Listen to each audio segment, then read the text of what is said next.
Hello, folks. What do you say? Yeah, it's a new weekly spinner rack.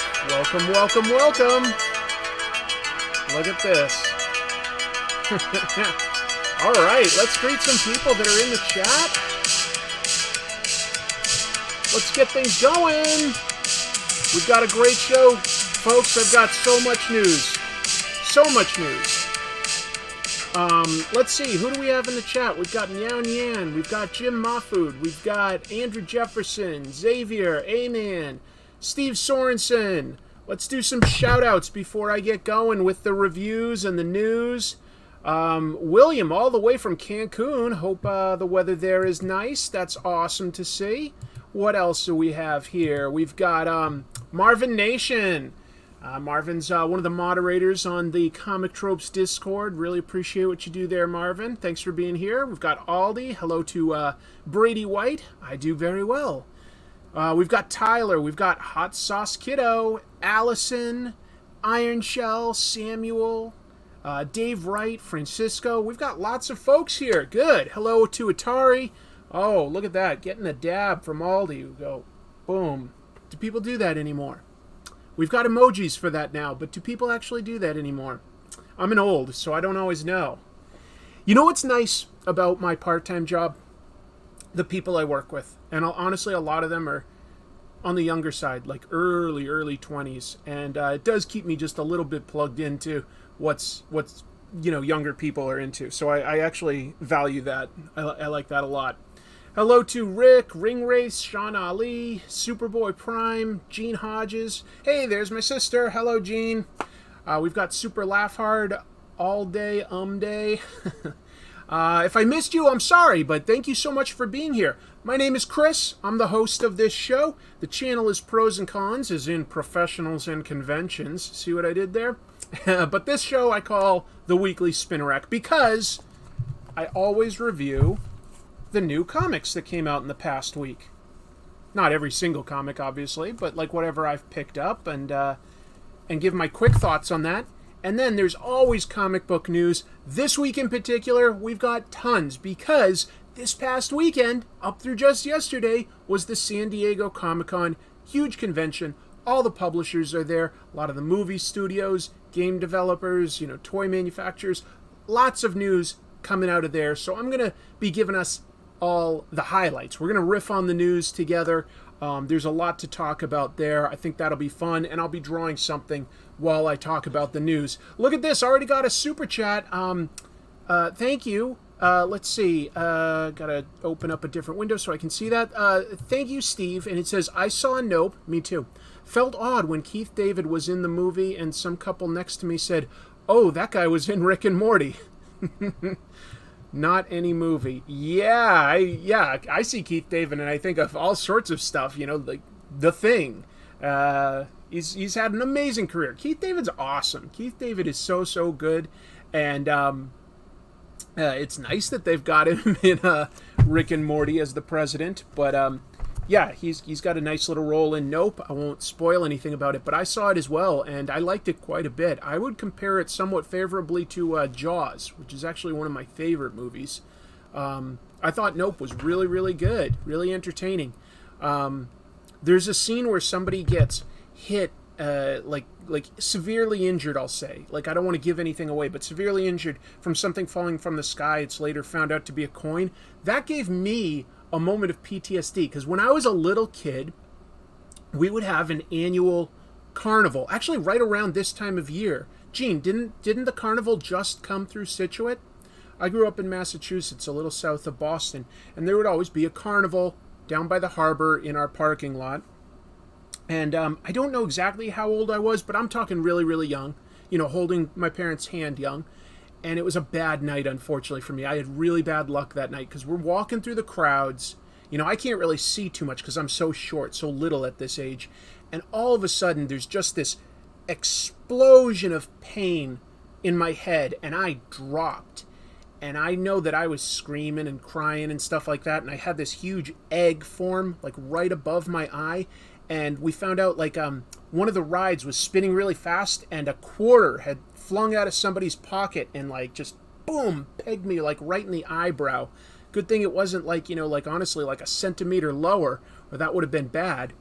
And yeah, that was bad enough, right? But my parents eventually calmed me down and, hey, I want to be there. The carnival looks exciting and fun and everything. So I'm trying to keep it together. And then all of a sudden, while we're walking through the crowd again, I feel this tiny but super intense pain on my arm. Some guy was like smoking and stuff, and he just like put his cigarette down, and it was so tightly packed that he was holding it against my arm, like it was just burning my arm, and I couldn't get away for a moment. So that was a fun time. Yeah, Brady, I'm originally from Massachusetts. Yep. Anyway, so yeah, that was tough, but I like the carnival regardless. It was just a traumatic thing. I think another carnival experience for you, a cigarette hit your face. I don't know about that one, Gene. I just remember that like one night I had both the cigarette burn and the quarter that hit like my eyebrow. I got so lucky. One could argue I got very unlucky multiple times that night. But yeah, I thought that was 2 different years. Well, you were younger than me, but yeah, it was definitely the same night. It was a bad night for me. Anyway, let's get into reviewing some of the comics that came out this week, because there is some interesting stuff. First up, I've been reading the new version of She-Hulk, and She-Hulk's an interesting character. You can do her as sort of a savage superhero. You can do her as a teammate on the Fantastic Four or Avengers. Or you can do it as a bit of a lighthearted legal drama, because Jennifer Walters is usually very much in control, even though she's hulked out, and she is a lawyer. That's her job. And let's see, Andrew Jefferson with a super chat. So about the line across the drawing table? Oh. You guys see that too, huh? Hold on. Oh, damn, that must be a dead pixel in this thing. Well, shoot. I asked for my birthday for a really nice camera here that would be like, more high resolution, and I could like also take it to conventions and stuff. Maybe it's expensive, but maybe I'll luck out. Oh, darn, I didn't realize that until you just pointed it out. Folks, I'm sorry. I don't think I can do a quick fix on the fly.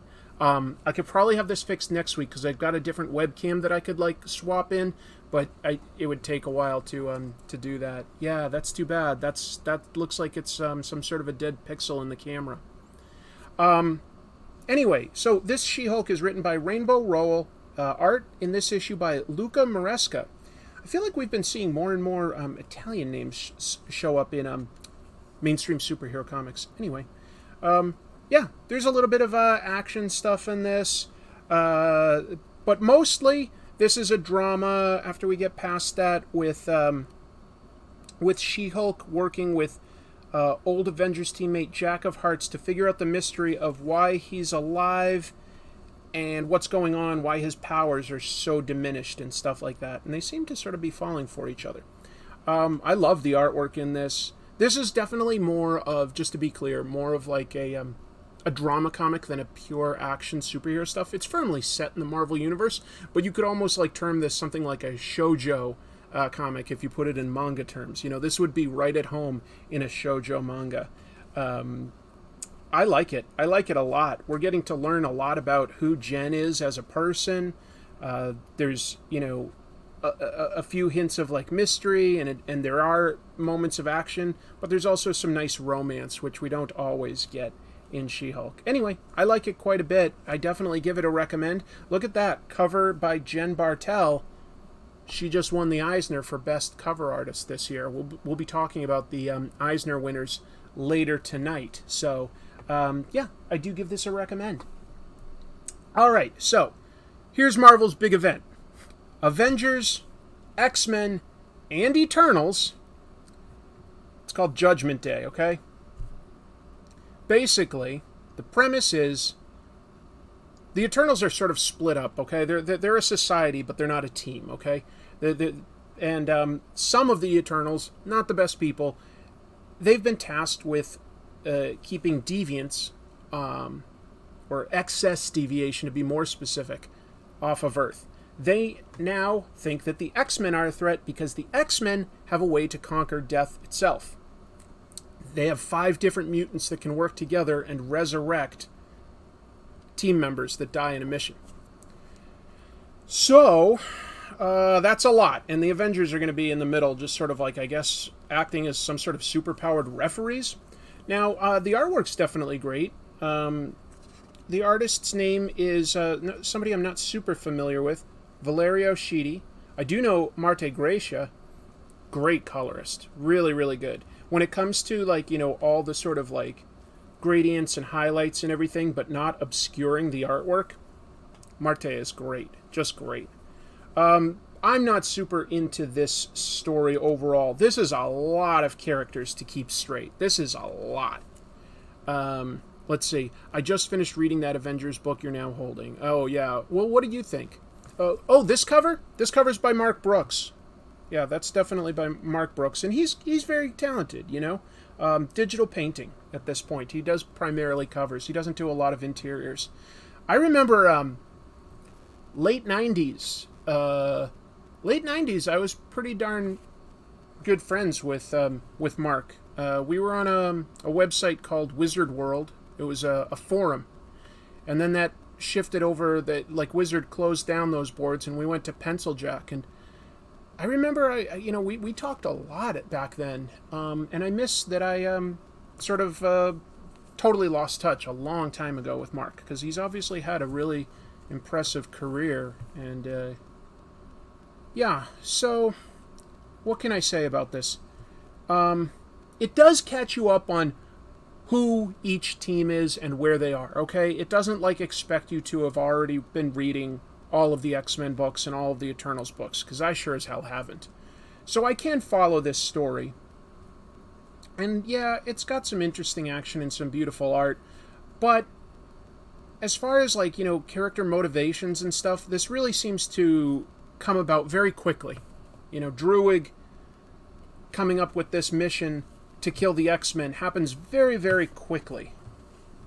You know, I don't feel like it is built. And I think that the best events in Marvel Comics tend to build from something, or they start somewhere and they build to something interesting.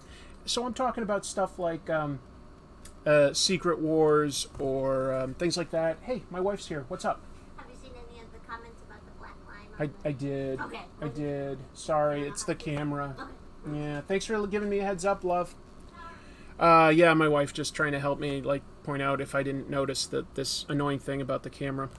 Look, I can't give this a strong recommend, but if you're super into, like, reading lots of Marvel stuff, I think you'd get more out of this than you know, somebody that, like me, that reads more casually these days and follows more creators than characters. It could go in some interesting ways, so I'll stick with it to see what they do. I'd say that the Avengers themselves are the least developed of the characters, but that makes sense since the primary conflict seems to be between Eternals and X-Men. I don't know, folks. We'll see. We'll see where it goes. Mian Yan with the nice reference there. X-Men, welcome to die. That was from the old arcade game, the X-Men arcade game. What kind of paper do they use for comics in the USA? Looks like magazine paper. Great question, Arturo. Yeah, these days we use a glossy, fairly thick paper on almost all of our mainstream comics.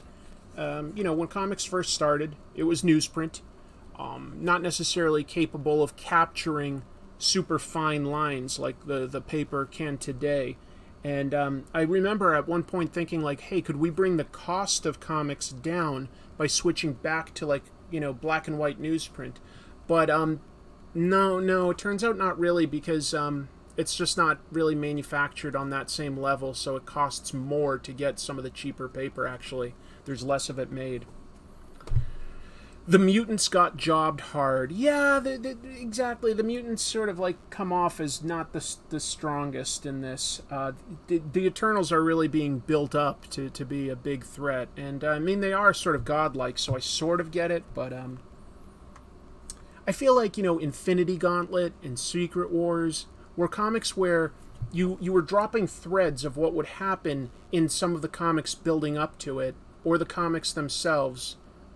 Yeah, no, specifically the most recent Secret Wars, the original Infinity Gauntlet, both of those I think are really good examples of you're building the threads and laying the groundwork of the characters and some of the world building so that when you get to the event you can kind of have fun, and the motivations for characters really make sense by that point. You know, they've built to get to a really good point. Whereas I feel like, you know, something like this, Avengers X-Men Eternals, just sort of boom, drops out of nowhere. That's the difference for me. That's the difference. Scott McCloud's Zot is collected in newsprint. It feels like manga. Yeah, well, you know, there is also still like nice black and white paper as well. For instance, I've got like this edition of Quarto Maltese that's printed on like, you know, like a really, really thick white paper that like isn't glossy per se, but looks gorgeous. And, you know, obviously in America, we're printing the English versions of manga tankobon volumes, and it's not really a newsprint, but this is like, you know, a lesser quality paper that can still take some really fine detail. I feel like this is thick, right? That's a lot to get for about $10, versus like 2 of these is also $10. You know, you sort of see the difference, and like some of that is the color, and some of that is the paper, and some of that is like economies of scale by how many copies are printed. But it sometimes you do wonder if there's a way that, like, you know, American comics could sort of develop a little bit more like this. I don't know. Is there a chronological order to read Quarto Maltese? Technically, because you could like read it in the order that it was originally printed, but each story stands on its own. Kind of like Tintin, for instance. Yeah, each is its own story, even though, like, yes, there are characters introduced at a certain point that will keep coming. Why is there a black line blocking the video? Again, just found out when I started this, my camera seems to be broken, so I'm sorry. I'm not going to be able to do a quick fix on that, folks. Yeah, sorry.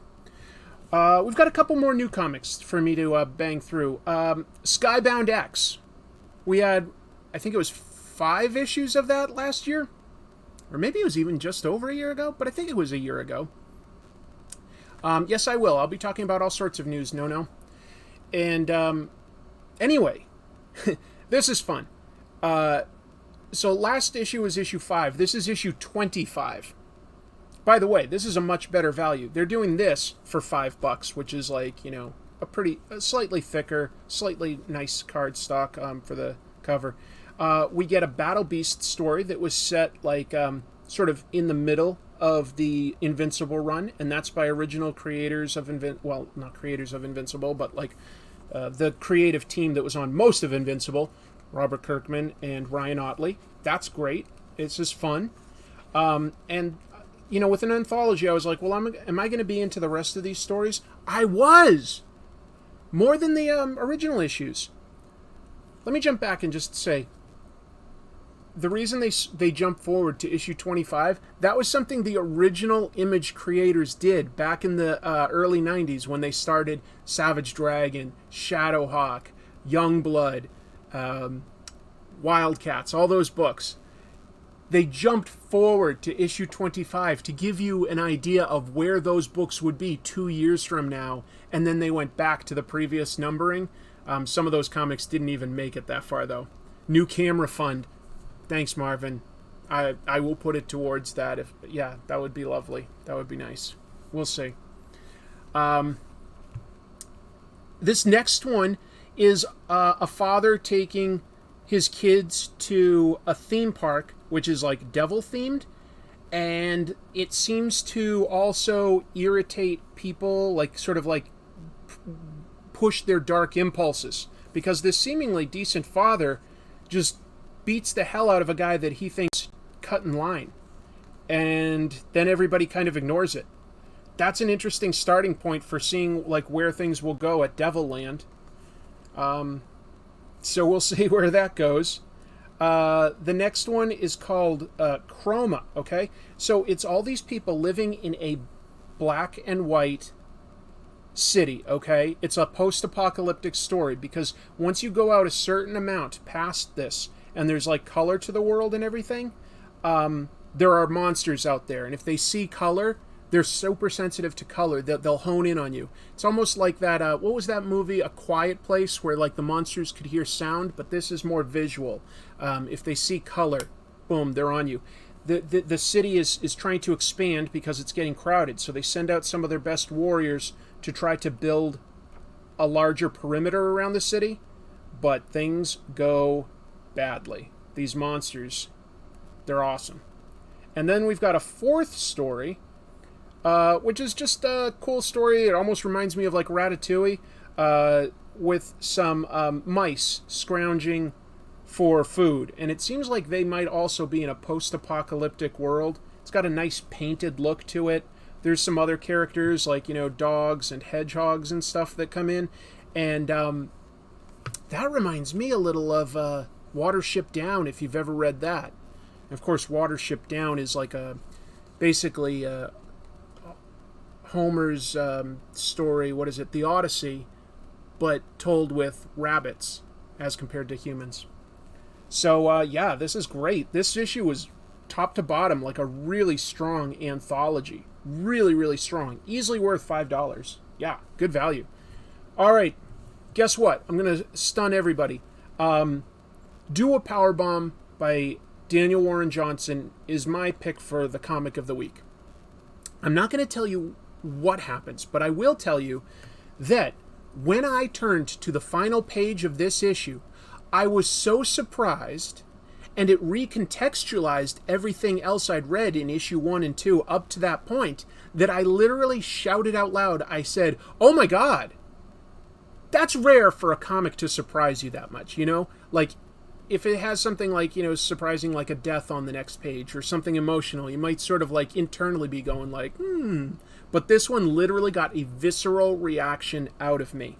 Artwork is exciting. It involves like this young wrestler being taken to, I don't know what to say, like just some sort of like alien dimension by a necromancer. And this necromancer is trapped there, but he can watch human TV, and he loves pro wrestling. So he's just bringing together the best fighters in the world to have pro wrestling. Oh, and he thinks that pro wrestling is real, not scripted. Let's see, I was just seeing, beat up when they see color. I hope Marta Gracia and David Curiel don't get in there. There you go. Yeah, you don't want like the best colorists to be in there. This guy, the necromancer, offers this young wrestler the chance to get her dead mother back. That's just what you need to know that the bad guy's offering.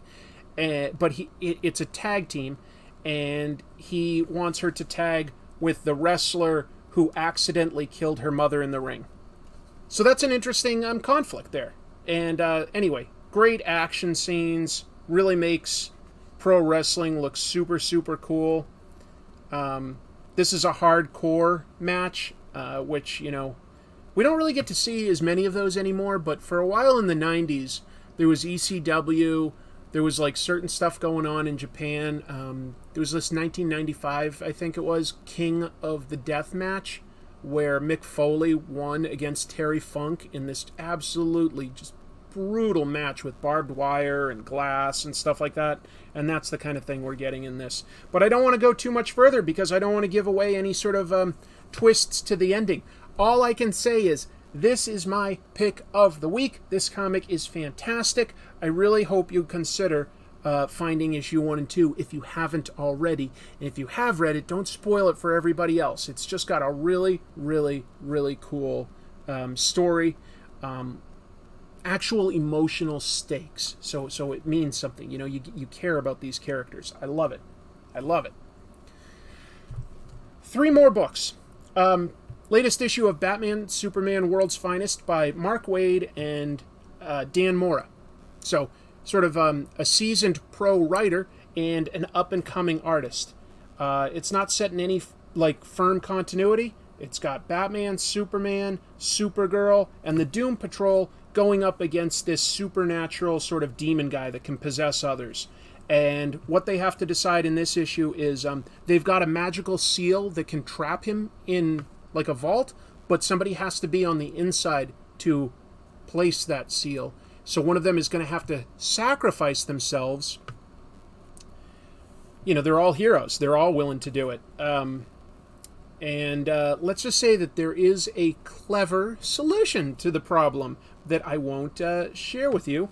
But I really love discovering this guy, Dan Mora's art. I know he's been around a few years now, but he's fantastic. He just can really do a nice, clean, angular version of superheroes. They're easy to distinguish from one another by things like silhouettes, body types and stuff like that. He's got great expressions with like a minimum of line work. Very efficient storytelling. Really, really nice. And Mark Waid's definitely telling big action, big, bold action. And if you've got Batman and Superman teamed up, that makes sense. Now, here's the one thing that surprised me. I thought that this was going to be an ongoing of some sort. It seems to wrap up the story here, and then it says here, to be continued in Batman versus Robin. So I guess World's Finest was like a 5-issue limited series, and then they're going to sort of pick up some threads in a story called Batman versus Robin. Interested me. A lot of fun, folks. A lot of fun. If you like superhero stuff, and you want something like, that's got like a good mix of old and new, that's sort of what you're getting here. An experienced writer and a hungry new artist. I really like that blend. Here's one I wanted to like, and I didn't love it, though. Jurassic League just comes up with the idea, hey, what if the Justice League was dinosaurs? Sounds fun. Issue 1 didn't really hook me. Issue 2 picked up some threads, and I liked it some more. Issue 3, I think I'm done. I do. They've got a different artist in here. What's his name? Raphael or Rafa Garres? I'm going to double check what his name is, sorry. Nice tribute to Neil Adams at the back of all the books this month. Rafa Garres. Not bad, but I look at this and I have a little bit of trouble distinguishing these dinosaurs from each other. If it wasn't for Mike Spicer's colors, I don't think I could tell them apart. Because there's just so many close-ups. So many of these panels are like really close up, so I don't really have a good sense of where each character is in regards to each other. And they all sort of have, like lots of sharp teeth and big muscles and stuff, so it all sort of blends together for me. I wanted to like this, but I'm just going to pause it there because, you know where I'm going here with my review. I'm sorry, I didn't love it. I wanted to, but I didn't. Let's see. Oh, okay, Rick Ray also says was not a fan of the fill-in artist on Jurassic League 3. Yeah, I don't think he's a bad artist, but I just don't think that, drawing all these dinosaurs served him well. Although, it's possible it was a rush job for all I know. Yeah, there's a Superman ad in the back, you're right. I'm excited for this. This comes out this month. Superman Space Age, written by Mark Russell, who I think also won an Eisner this past weekend for Best Humor Book. Anyway, art by Mike Allred. So I'm pretty excited. That's going to be 3 issues, a prestige format thing. So, yeah, it's about Superman trying to save the Earth from itself, people making lots of mistakes. Can he sort of help with that? Here's one interesting thing I'll note that's not really related to Jurassic League so much as something DC is doing. They've got these ads here. League of Super Pets in theaters July 29th. You can see that was also on World's Finest here. League of Super Pets only in theaters July 29th. I thought that was an interesting move, if not strictly necessary. What I guess I'd love to see is some reciprocality. Wouldn't it be amazing if you went to see Black Adam or Guardians of the Galaxy 3 and one of those ads beforehand was just like a 10-second, 30-second ad, something like that for the comic books. I think that would be kind of amazing. Try to hook people by showing some good visuals and giving a sense of what the book is. I don't know. I don't... It's nice that the comics are advertising like the movie. That's an okay amount of synergy, but I feel like it should go the other way a little bit more. There's more money in the movies. Whatever. Here's the last book I picked up a little bit on a whim, because I hadn't heard about it. It's called Dark Spaces Wildfire, written by Scott Snyder, art by Hayden Sherman. I like this. I like this a lot. Wildfire is the story of some firefighters, but specifically, these firefighters are all female inmates in a prison. And there is really a plan, or program is what I meant to say, in California to fight wildfires. They will give inmates those jobs if they want them. You know, it's voluntary, and you don't make much money because inmates can get paid way less than minimum wage. They might get paid like $2 a day, but you're not like locked up in a cell. You're contributing something to the world. You might be learning a skill.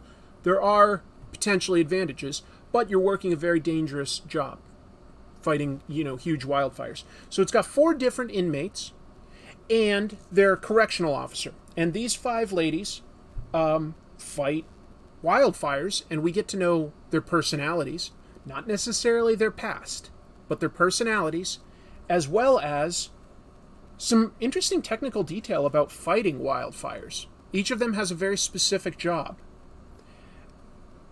But here's what comes in. Like, one of the inmates is newer, and she realizes that the wildfire is she's in there for white-collar crime.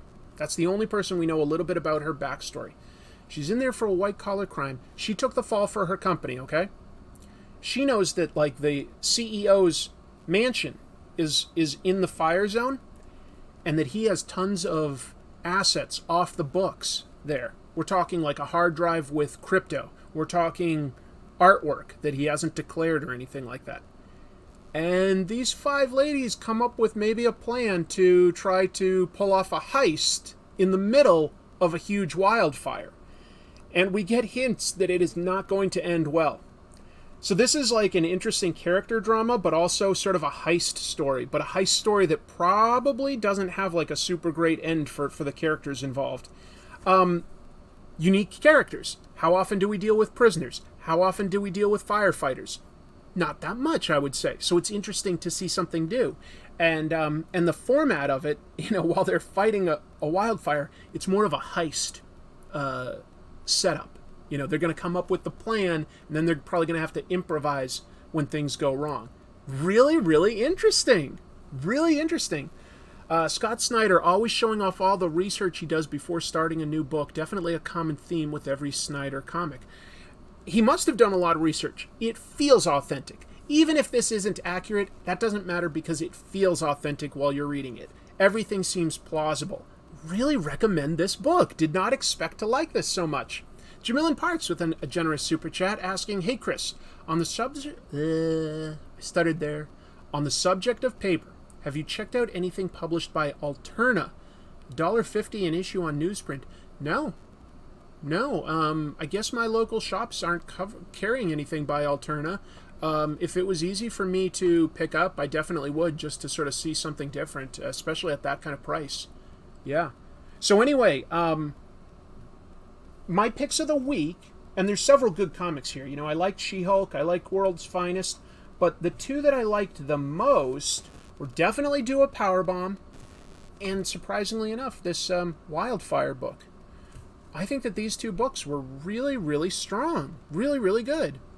Andrew Jefferson says, "Final arc of Kaiju Max was about inmate firefighters, but made them kaiju fighting alien invasions. Gotta keep them out of the nice neighborhoods." Well, props to Xander Cannon. Be interesting to see what happens with Kaiju Max now that Oni seems to be falling apart, but we shall see. And then I always try to pick up a back issue if it's at a good price. I found a good deal on this. Gobbledygook. This is like 84 or 85 by Mirage Studios. So this is Kevin Eastman and Peter Laird. And yeah, they're the guys that did Ninja Turtles, and there is a Ninja Turtles story in this, an early one. So this is like, to me, like, I love Ninja Turtles, so it was kind of cool to come across this book. I may have had it when I was younger, but if I did, I sold it. It's in pretty good shape, all things considered. 86. Okay, and that's about when I was actually discovering comic books. It was 86. Where's that Ninja Turtles story? This is like an anthology. I was just trying to get to the Ninja Turtles. Anyway, yeah. Well, there's obviously Eastman drawing, so that's cool.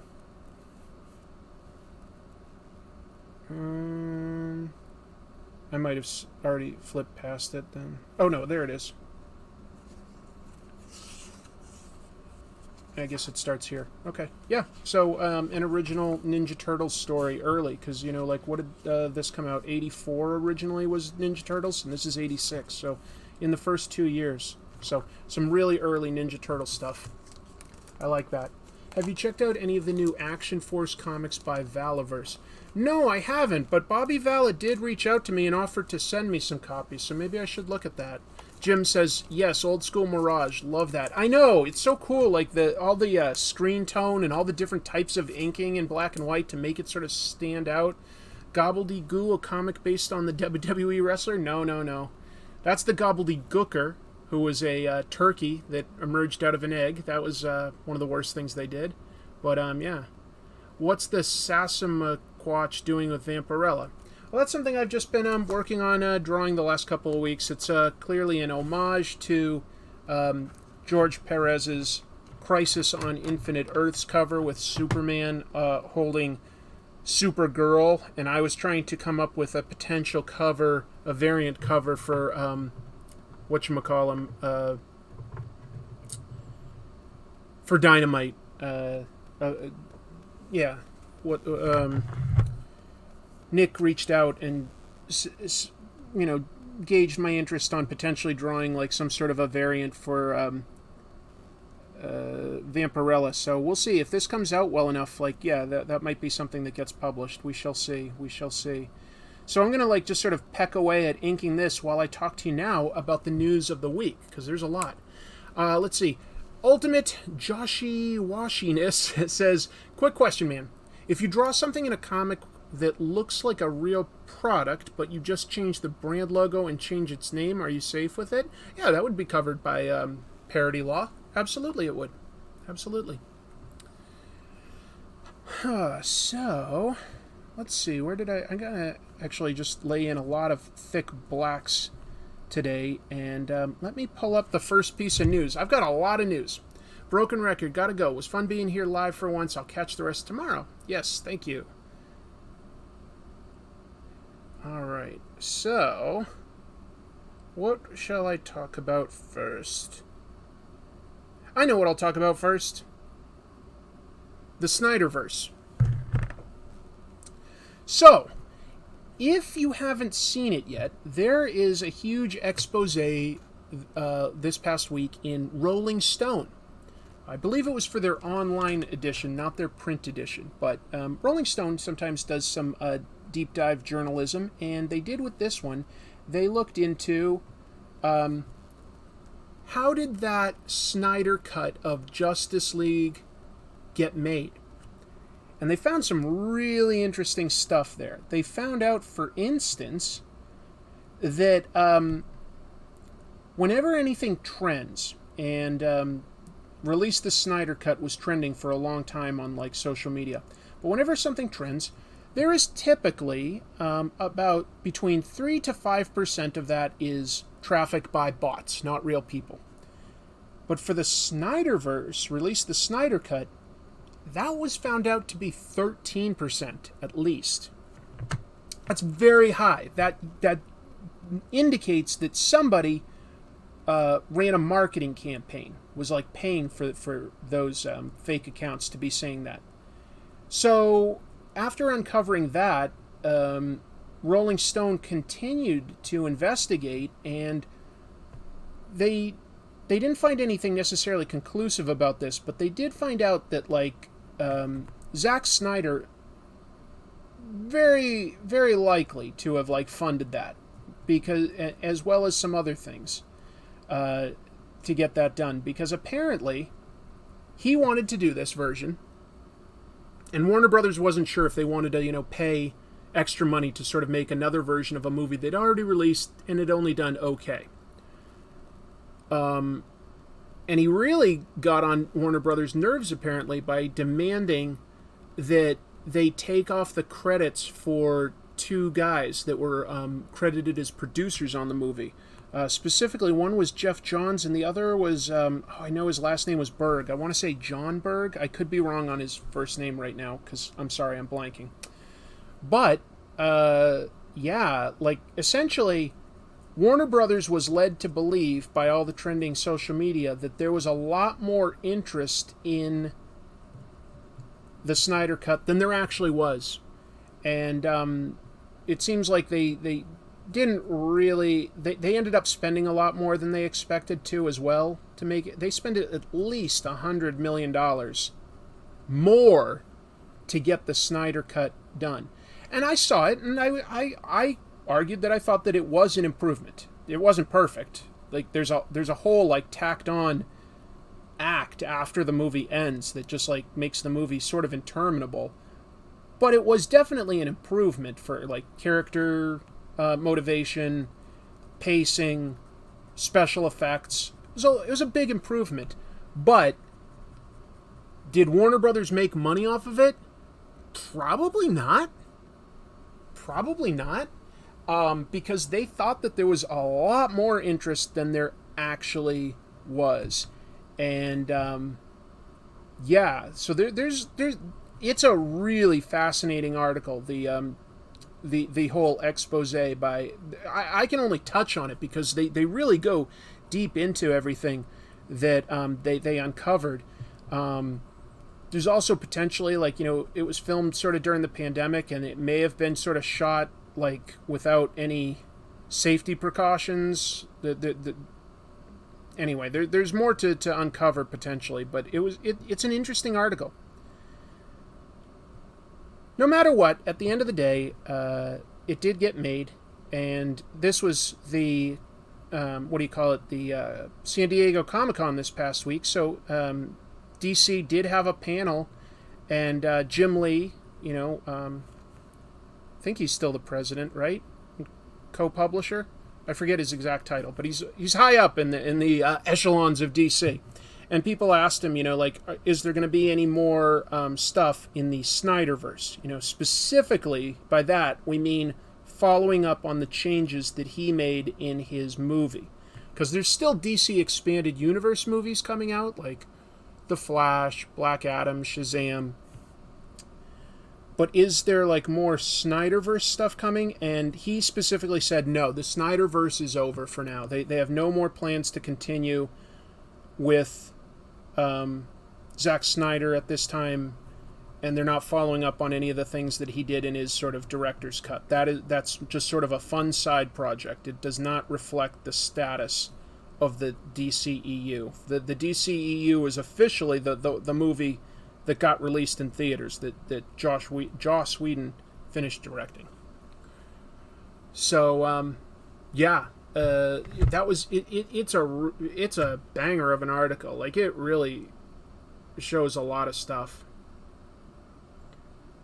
There was a billboard in Hollywood saying, release the Snyder Cut.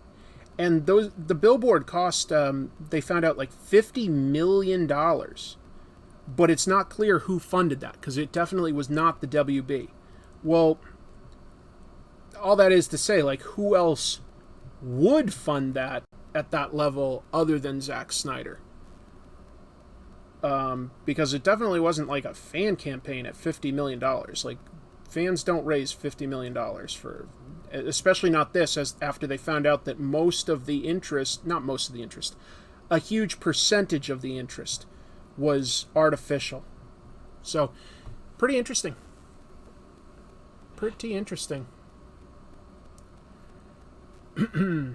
Yeah, something like $50 million was spent on this particular billboard saying to release this Snyder Cut. I recommend reading the article yourselves, but I found it very eye-opening. Didn't expect any of it. let's move on to some other news. There's plenty of it. Let me just actually finish with one thought, which is that I think Zack Snyder is a decent director, actually, who, but I don't necessarily love his writing. I'll put it that way, because I think that, like, when he's been a hired hand in his early stuff, like Dawn of the Dead, 300, it was pretty good. But when he writes stuff himself, like Sucker Punch or things like that, or it's not as strong. It's not as strong. I think he'd do better, like, sort of like, if he wants to come up with his ideas, I get it. That's what important directors do. But I think he's a good director in terms of getting performances and certainly visuals, but not necessarily the best writer. So I would keep him away from writing his own material. If that would be my advice, for whatever that's worth. Obviously, I don't get paid millions of dollars, so maybe that's worth nothing. Here's another expose that came out. This one from The Hollywood Reporter. They found out that Marvel is I guess you could argue what's underpaid and what's like fair market value, but that's what we're about to get into. Let me just acknowledge this super chat from the Purple Lord Leo Anansi. How would you reboot the DCEU if you were given the reins? I like Zack's vision, but it's not the only. He needs an editor as much as anyone else. I would try to make it more positive. They created it in the wake of Nolan's very successful Batman movies. Nolan, remember, was brought on as a producer of Man of Steel, which was the first sort of DC expanded universe movie. And I think that, like, that grittiness can work very well for Batman, but isn't necessarily what works best for Superman, or other characters like Wonder Woman or Green Lantern or Flash. I think that, like, DC works best with hopeful stuff. So if I was going to reboot it, I would just probably focus on making it a little bit lighter, I think. I think that that's generally what people would respond to a little better. And it doesn't have to be like we're reinventing the wheel and being like, well, what is Marvel not doing? That's what we should be doing. No, let's just focus on telling a good story and being true to the characters and, like, how they work best. So that's all. I just sort of focus on elements like that. If and that makes sense.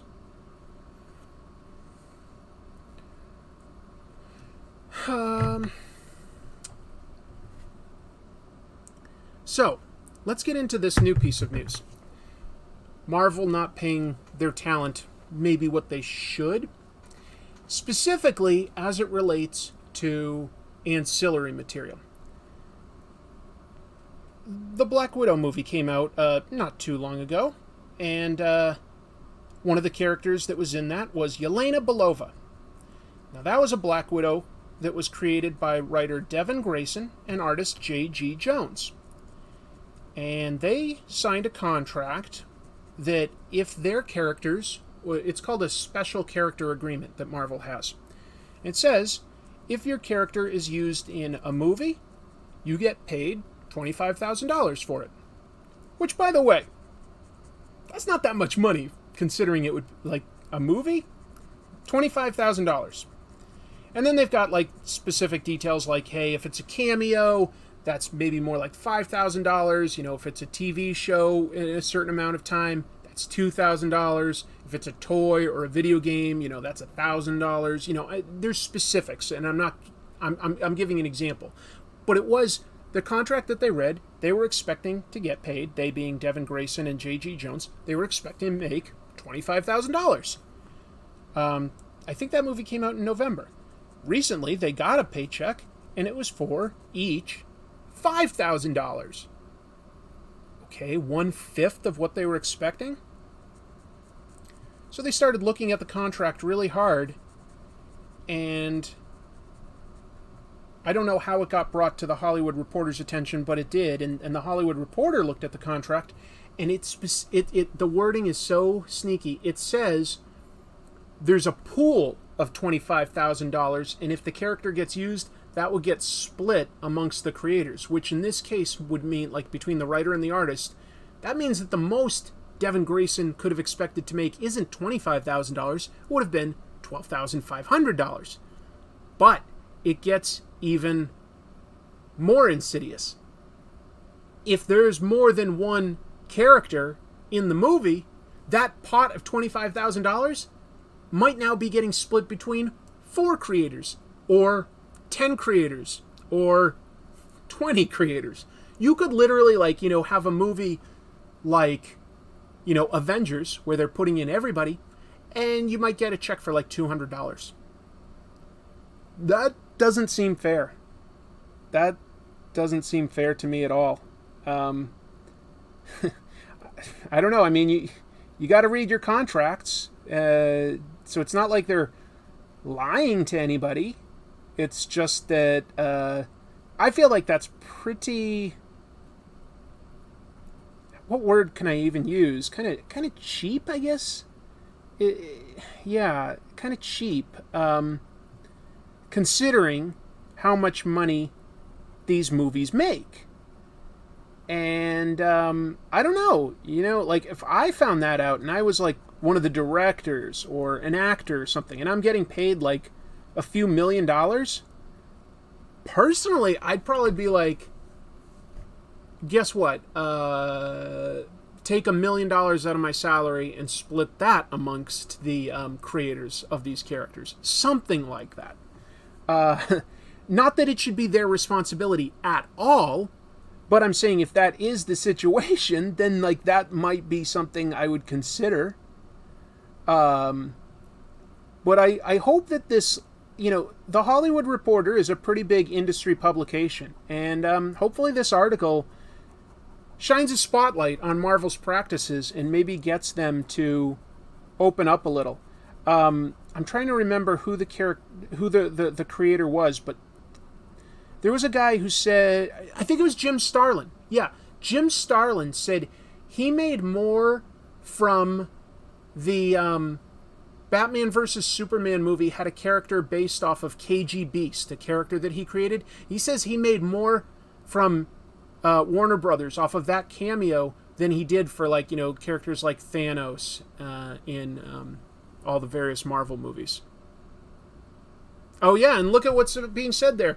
We've got John Mavrudis. Marvel owes Jim Starlin millions, but they gave him peanuts, from what I know. Yeah, no, that is true. That's at least what Jim Starlin has said. He said he made more from KG Beast than from Thanos. Think about that. And that doesn't necessarily mean that Warner Brothers is great and good and everything, but at least they're probably being more fair than Marvel Studios.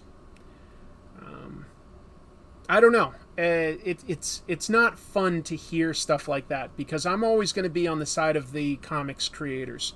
I love these movies. I really do. I enjoy them. Even like a bad one, or like a bad Marvel movie, like, we'll say like, Eternals didn't get the same love that a lot of the others do. I still have a really fun time seeing that, personally. I do. It could be better. I wish it was closer to like Jack Kirby for something like that. But it's not. I do have a good time going.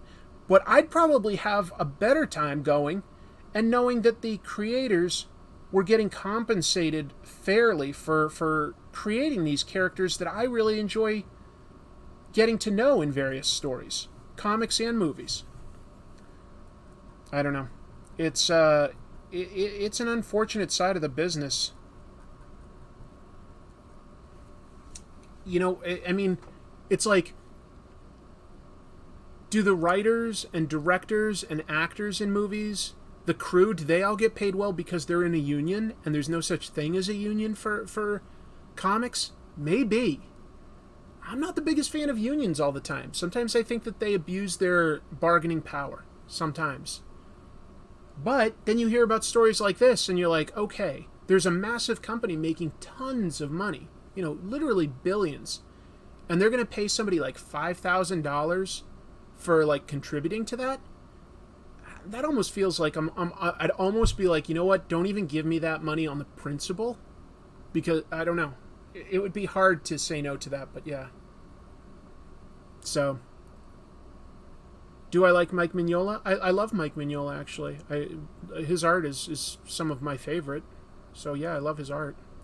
Neil Adams said he made more with one of his DC characters, 100,000, than he did for any of his characters that the MCU's. Really? Did he? That sounds a lot like the Jim Starlin quote, but okay. So, what can you do? All I can do is sort of amplify the news and spread that word so that, we're all aware of it. And, if one of us, is in a position to do the right thing or amplify our voice to help somebody else be motivated to do the right thing, that's what we got to do.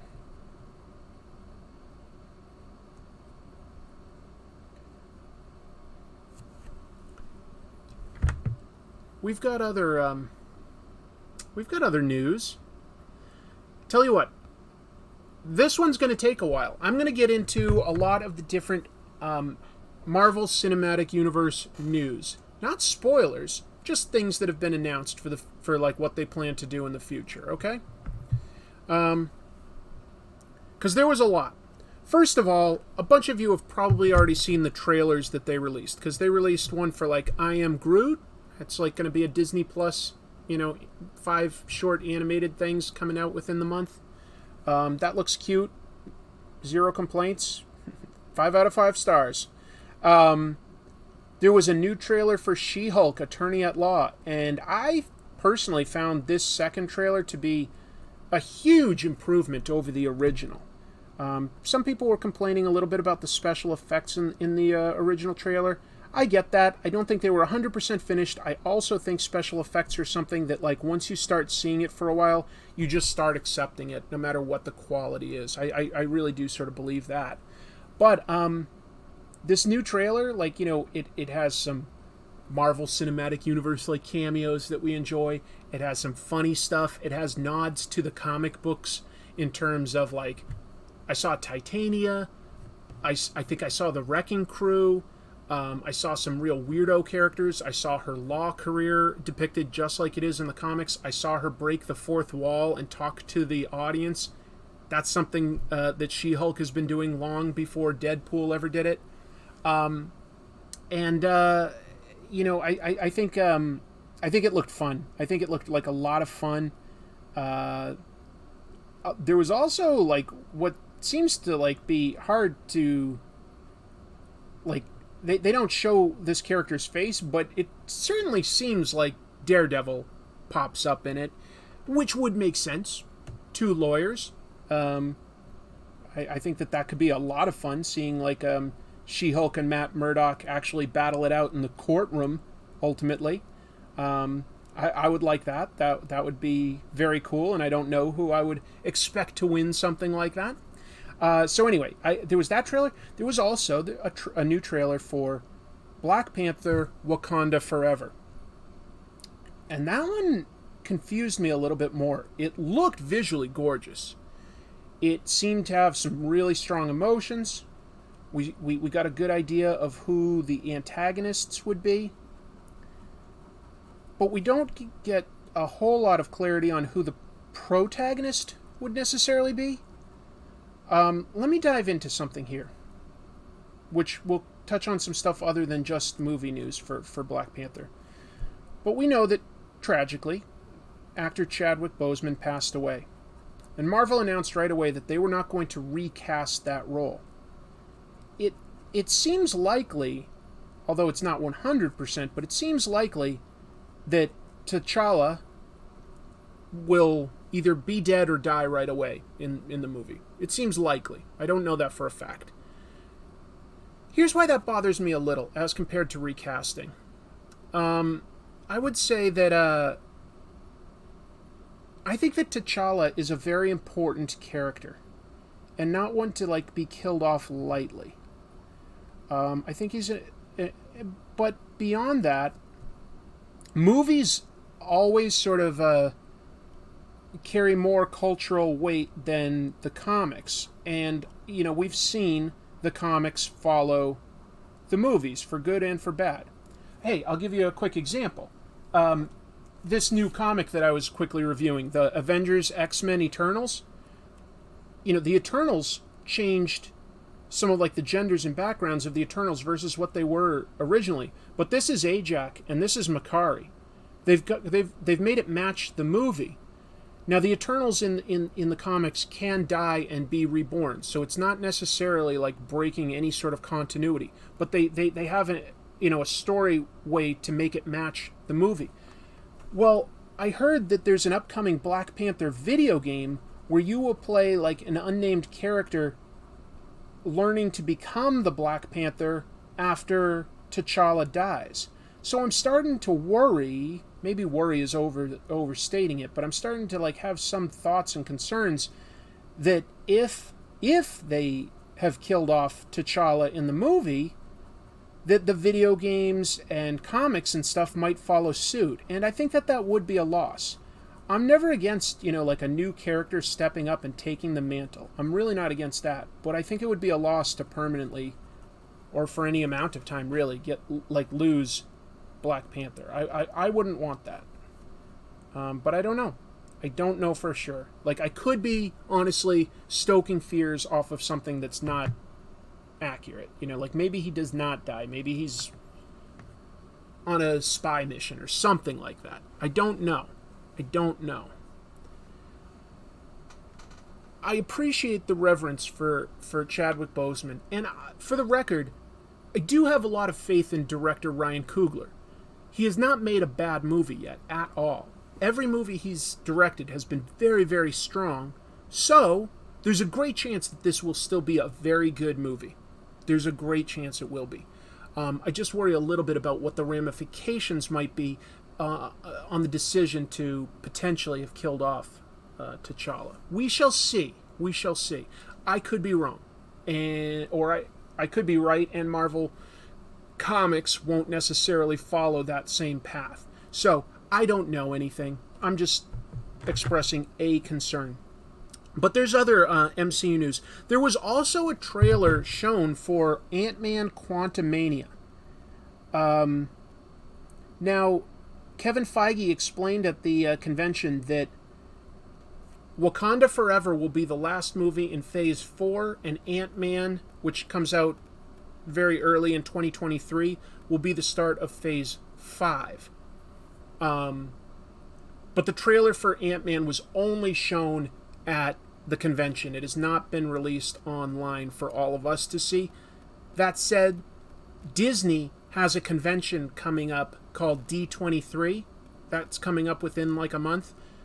I expect it to drop for everybody then, because they have to hold back some stuff. We'll probably see some Star Wars, maybe Indiana Jones, Marvel, and Disney trailers all drop during the D23 convention pretty soon.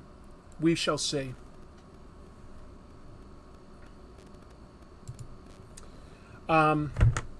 So they announced what's coming up ahead. So here's what we get in 2023, okay? We're getting What If Season 2, and they've also announced that there'll be a Season 3. We've got Ant-Man 3, Ant-Man Quantumania. We've got The Secret Invasion Disney Plus show starring Nick Fury and Sharon Carter, maybe some other people. We've got Guardians of the Galaxy 3, the TV show Echo on Disney Plus, the TV show Loki for Season 2 on Disney Plus. We've got the movie The Marvels, the movie Blade, the TV show Ironheart. That's a lot coming out in 2023. Let's see. Steve Sorensen with a super chat saying, Bill Murray as Mr. Fantastic and The Thing. I'm down. Wrong, Snyderverse continues in Shazam 2 confirmed. No. The DC Expanded Universe continues, but not the specific stuff that he introduced in the director's cut. And Jim Lee is the publisher at DC. He's the one that said they're not moving forward with any more Snyderverse stuff. So that's not me speculating. I'm just reporting on the news.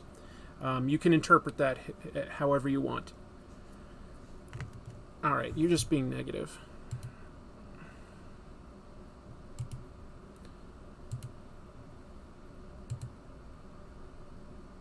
Okay.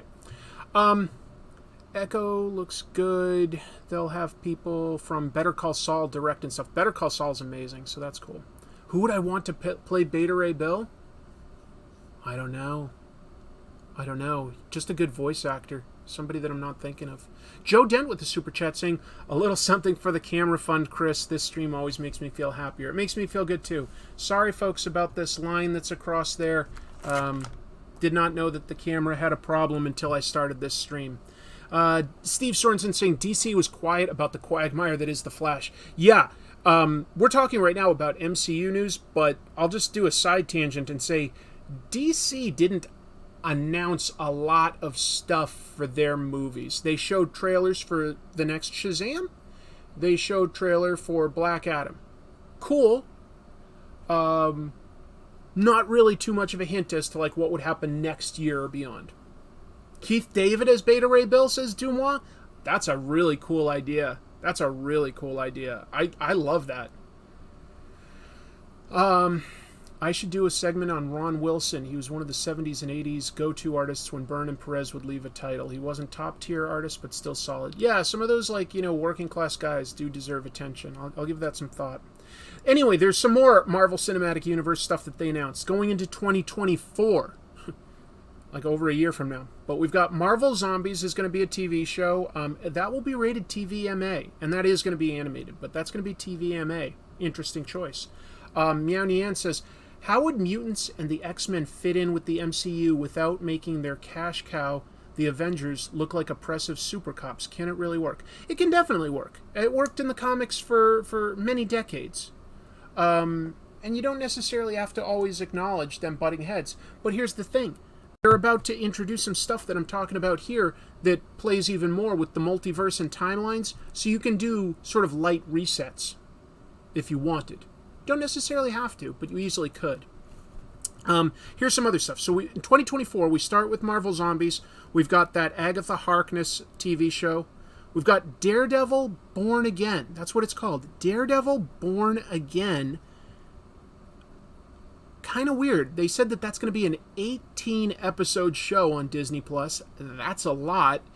Plus, they already adapted Born Again for Season 3 of Daredevil. Yeah, I don't know why they didn't just subtitle it something like his next best-known thing, like Man Without Fear, Daredevil Man Without Fear. But I don't know, maybe they're rebooting things. But it is confirmed that Vincent D'Onofrio as Kingpin and Charlie Cox as Daredevil are on that show. So we shall see. There's Captain America New World Order. So that's with Sam Wilson as Cap. That's coming. Thunderbolts. Yes, please. I love the Thunderbolts. Such a great comic. Love it.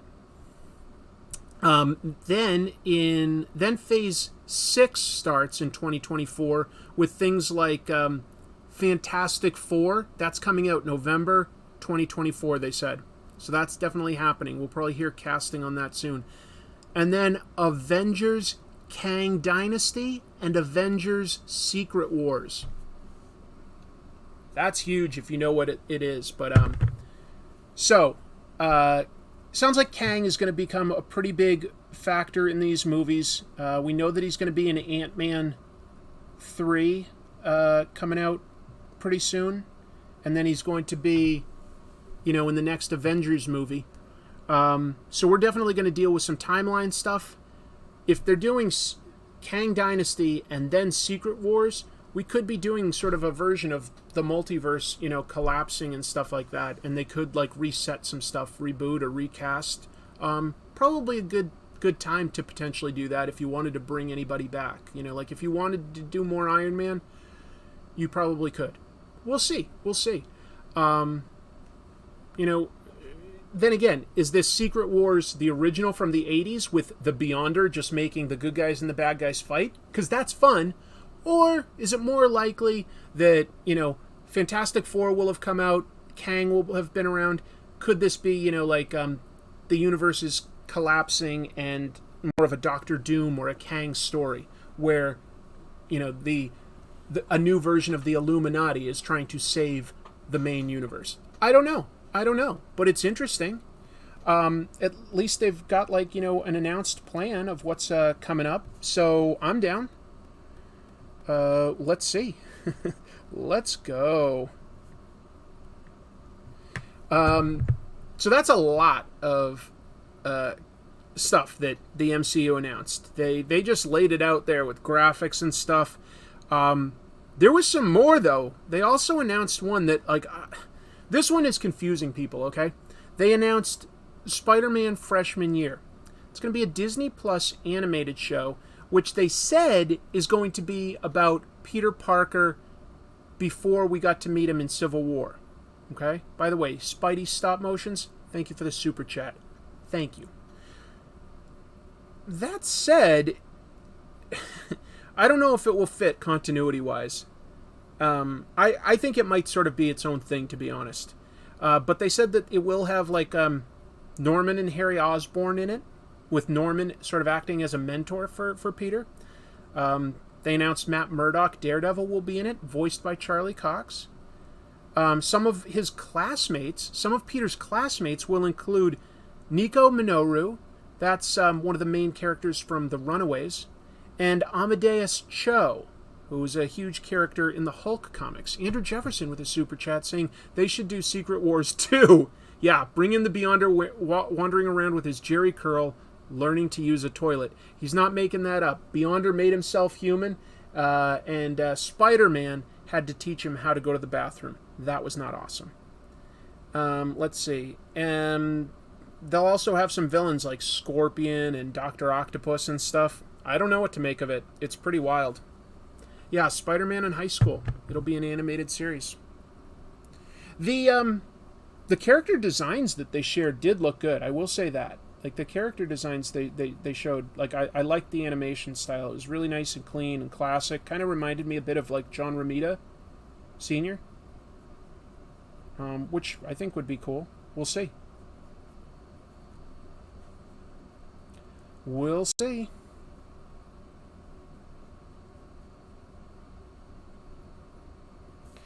What else did they have for news? That's plenty of Marvel news. Let's move on to some other things. Unless anybody there has anything out of what I just announced that they're excited for. I would say, out of everything they announced, the stuff I'm most excited for would be stuff like Guardians of the Galaxy 3, Blade, Ant-Man 3, Thunderbolts. Those are some of the ones I'm most excited for. Possibly Fantastic Four, but I'm going to wait and see who they hire on that. Mark Robinson is saying, hit the like button. It takes no effort. Hey, if you can, I sincerely appreciate that. The more likes a video like this gets, the more it gets shared with new people, and that's really nice when that happens. So if you can, I'd love it if you took 2 seconds to hit that like button. But I'm not going to fly out to each of your houses and force you to do that, believe it or not. I'm not going to do that, just to be 100% clear. By the way, I don't know if he's still here, but I know that I saw earlier Jim Mahfood was in the chat room. He's very kind and is often in the chat room. Jim has been a guest on Cartoonist Kayfabe the last 2 days. That's another comic book YouTube channel. They did an interview with him. He gives his opinions on some other comics. Good content. I recommend it. I love the Cartoonist Kayfabe guys. I love Jim, so definitely give that a plug. No definite Godzilla or Monsterverse news. No, and you know what? Speaking of no definite news, remember last week I had there was this Reddit post of all this supposed Marvel news that was coming, and I said it just seemed too implausible for the most part. Yeah, none of that was true. Fishing with Rick, thank you for the super chat. Let's see. Great Avengers story where the Avengers fight Kang in the Old West with Two Gun Kid, Kid Colt Outlaw, Rawhide Kid, and Knight Rider. Yeah, there's some very good Kang stories for sure. And you know who did a lot of good Kang stories was Kurt Busiek. Yeah, he did because he did both Kang Dynasty and Avengers Forever, which are both sort of time travel stories with Kang. Those are both really good. Actually, there's probably going to be a bunch of Kurt Busiek stuff adapted for the next couple phases because they said Thunderbolts, that's Kurt Busiek. They said, what else? Kang Dynasty, that's Kurt Busiek. So I think we'll start seeing a bunch of that writer's influence in the Marvel Cinematic Universe moving forward. If you want to get ahead of, like, back issues going up in price, look for any sort of Avengers stuff that Kurt Busiek did, because that's going to go up in price. I don't know if they'll introduce the Sentry anytime soon. Oh yeah, Jim says, we've been having a blast over at Kayfabe. Another new video tomorrow. It's a doozy.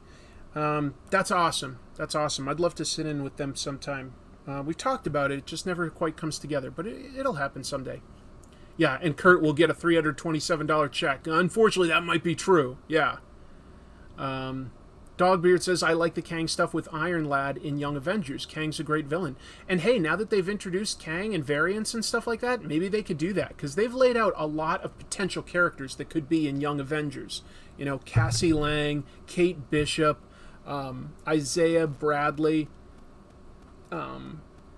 maybe somehow Wanda's twins, if they aged up somehow. I don't know. Meow Nyan saying, WB announces LeBron for Multiverses and not Charles Barkley? I declare heresy. Well, I don't know what to say to that one. Sorry. Yeah, a bunch of people in the chat. I'm glad to see that some of you watched that episode about Paul Pope's Batman. I got to see Paul Pope and Frank Miller speak at the SPX Small Press Expo convention one year. It was also supposed to have Will Eisner, but his health wasn't great. But I got to see, and I sat right up front. It's a very intimate convention, and I got to hear Paul and Frank talk about comics and stuff for a while. It was really interesting. I'm glad I got to do that. John Dorsey, thank you for the super chat, and he says, Sir, just an opportunity to say thanks for the best comic book live stream around, and I have no Batman artists to pimp, as I have already done all of them. Good health to you and yours. Thank you for the kind words. That means a lot. Hey, since we mentioned Batman there, let me talk about a little bit of news that's a little more on the sad side, but I want to give proper respect to a comics creator that sadly passed away this week, and that is Alan Grant. Alan Grant was a writer, and he wrote a lot of stuff that I grew up with at the right time loving, specifically Batman. But before that, he was a guy from the UK, and he did Judge Dredd, he did Strontium Dog, stuff for 2000 AD. Very cool. I grew up reading his work on Batman.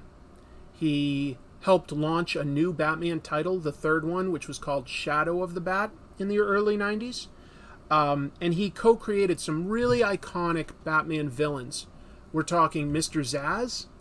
We're talking Anarchy. I always liked Anarchy. And then a really cool one, the Ventriloquist. I was about to come up with a Jeff Dunham joke, but I couldn't think of anything clever. Yeah. No, Gene, not Alan Grant, the character from Jurassic Park. This was a real person. His name was also Alan Grant. And he was 70 what? I wrote it down because I don't want to forget this stuff. He was 73. He was 73. His wife posted this week that sadly he passed away. I don't know how many of you have read his stuff, but he was a good Batman writer. He did a lot of stuff with artist Norm Brayfogle. It was a really cool time to be reading some Batman comics. They both did some really cool new stuff with Batman at a time when Batman needed some new characters and new villains and stuff like that. He didn't create Tim Drake, but he did introduce Tim Drake as Robin, I believe. Pretty sure I'm remembering that right. Yeah, his work with Simon Beasley on Lobo was also great, John Dorsey points out, and that was somebody I wanted to mention as well.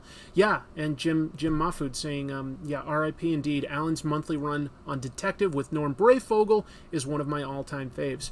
Brayfogle, really interesting artist. He passed away kind of young, but that was a really stylized but strong, solid Batman run.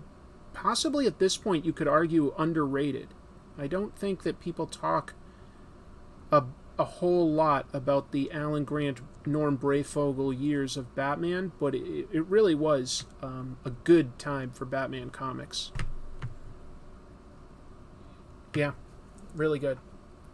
Another guy saying he caught Jim on Cartoonist Kayfabe. Good. His run on the Demon. Yep, thanks, JSA.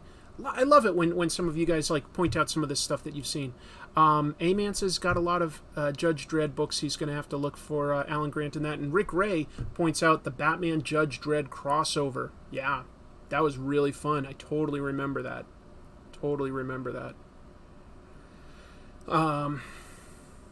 Yeah, the cult was Starlin and Wrightson. That's correct. But just worth looking up. Honestly, you would not be disappointed reading some Alan Grant comics. You really wouldn't. He was really good. And anyway, it's a loss. Here's another shorter piece of news. I want to talk about an upcoming Ninja Turtles book, because I'm a big Ninja Turtles nerd. I am. I love the Ninja Turtles. Last Ronin was obviously a really big hit for IDW, based on an idea that the original creators, Eastman and Laird, had. Tom Waltz helping write it. Kevin Eastman did some covers and interior artwork across those issues. Just a really solid creative team. I'm not going to go into everybody, but like it was a big hit. It's like a 5-issue series set in the future. Only one of the Ninja Turtles is still alive, and so he's just sort of going by the name the Ronin, because he doesn't have his master or his brothers anymore. It's cool.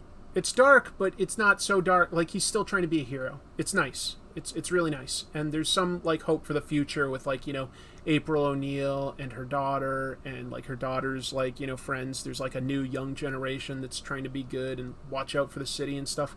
It's nice. It really is nice. I liked it. And they've announced during San Diego Comic-Con, IDW announced that they're going to do a 5-issue story set in that Ronin-verse, that sort of future world with the Ronin, that will be mostly a prequel to what we read. So we'll get to learn. I don't want to spoil necessarily if you don't know which Ninja Turtle this is, but like, it'll talk about. You're not late, Gord. Don't worry. Nice to have you here. I'm excited for the Lost Years. I know the IDW series has more fans, but I'm a sucker for the original Mirage and Image runs. Totally understand. I like almost all of the runs. I didn't really like. I didn't really read the Archie comics sort of cartoon version of Ninja Turtles, but I love the original Turtles. I love them so much. Donatello is my personal favorite. Who's your favorite Ninja Turtle, folks? Everybody usually has a favorite. Mine's Donatello. I like the smart guy. I feel like he's sort of underestimated when it comes to a fight, and he usually like holds his own very, very well. So yeah, I like Donatello. But I'm curious if anybody else has a favorite. How is the COVID stuff in America? It's pretty bad, to be honest, Joe. Most places are not masking anymore, but our numbers are skyrocketing up, unfortunately. I did hear that like masks were required at San Diego, but there's lots of other like conventions around the country where they haven't been. So, check in like a week and let's see what kind of numbers we have coming out of San Diego. I'm really hopeful that people were generally safe, and I don't want to see any of the creators that I love get sick. So we'll see. Raph, Leonardo. David Warner died recently. He played the scientist in Secret of the Ooze. Yep. Respect to David Warner. Oh, EJ Sue is here. EJ, let's talk about this piece of news, because EJ is somebody that I've known forever online. We've never met in person, actually. Hopefully someday we do get to. But EJ is currently drawing Transformers Last Spot Standing for IDW. He's done all sorts of cool stuff. He did a lot of stuff with Robert Kirkman. He's done Transformers stuff. He's got a new Marvel book that I want to mention. I want to find the name for it, because right now it's all of a sudden... But he's doing a new online comic for Marvel, and the character is a chef. So it's all about like her creating cool recipes, and then the art is great. Okay, it's called Test Kitchen. Okay, Test, Test Kitchen, and the main character is named Anna Amayama, and the art on that is by EJ Sue. And so that's pretty exciting. That's going to come out August 8th on Marvel Unlimited. And every issue will also have a new recipe. That was announced at Comic-Con. So they're going to sort of develop, specifically they being Disney and Marvel, are developing some of their food brand. They're going to try to have some better food at like their theme parks and like sort of brand some of that. Yeah. So EJ Sue's Transformers designs are the bomb. He can draw so intricately. I don't know how he does that. Did anyone like the Michael Bay Ninja Turtles? I didn't really like the first one. The second one I liked a bit. Is like sort of a turn your brain off, just enjoy some action. But I thought that the Turtles designs, they were too big and complex. They were like Hulks, but I think the Ninja Turtles should be smaller. Like athletic, but almost short. Like a little short, like maybe 5 foot or something like that. Anyway. Yeah, lots of people mentioning EJ Sue. Great artist that they like. I love hearing that. I'm a big fan of his artwork. So yeah, we'll see. But it's called Test Kitchen. It just looks really charming and looks fun. And I feel like here in our mainstream superhero comics, we don't always get that sort of exposure to something a little more grounded and drama, like that's based in something a little more real. And I love the idea of doing something like that that's still set in the Marvel universe. It's in Manhattan with like superheroes like flying overhead, but it's about a lady running a food truck. Food trucks can be so cool. So anyway, I'm looking forward to that. That's really cool. I'm glad you dropped in, EJ, so that I could mention that to everybody. But definitely check that out. Test Kitchen. Let's see what else I had for news. All right, let's talk about the Eisner winners. I'm not going to list every single one because there's a lot of categories to the Eisners, and you can look it up. But I did live tweet the Eisners. I was following along on Saturday evening the various categories and stuff, and there's a lot of them. And there were some that I considered a little bit of an upset. There were some that I was really happy with personally. There was some really cool stuff. They always induct several people into the Eisner Hall of Fame, various creators who've done important work for comics. And there's a judges panel that puts a bunch in, but there's also like voters actually get to vote on several that will get inducted. And voters got to induct 5 this year.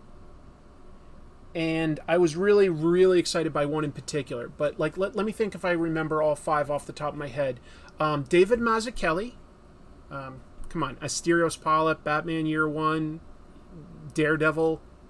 Yeah, like easy pick. Moto Hagio.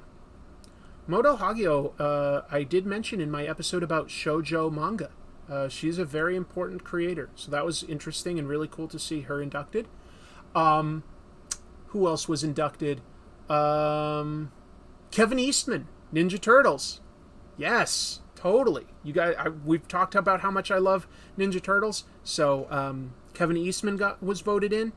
Grant Morrison, they got voted in. Everybody loves Grant Morrison's comics, right? At least one of them. Like, Grant's written some amazing stuff. And then the one that meant a lot to me, Larry Hama got voted in. I saw that as a dark horse candidate. It was one that I've mentioned on like this live stream when we talked about the Eisner nominees as like the one that I wanted to win. I've talked about it in social media, and I tried to sort of time my interview with Larry Hama on my Comic Tropes channel to come out when people could still vote for Larry. I don't know if it helped or not. I don't know. he deserved to be in no matter what. And he got in on his talents. But that meant a lot to me, because I grew up reading his G.I. Joe comics, and I've come to love, I loved his Wolverine run, especially with Mark Silvestri, but also with Andy Kubert. He'd had an Avengers run I liked at the time. He created, or co-created, I should say, Bucky O'Hare. And he's written a little bit of everything. And as an editor, he oversaw, a great Conan run with, Roy Thomas and John Buscema, stuff like that.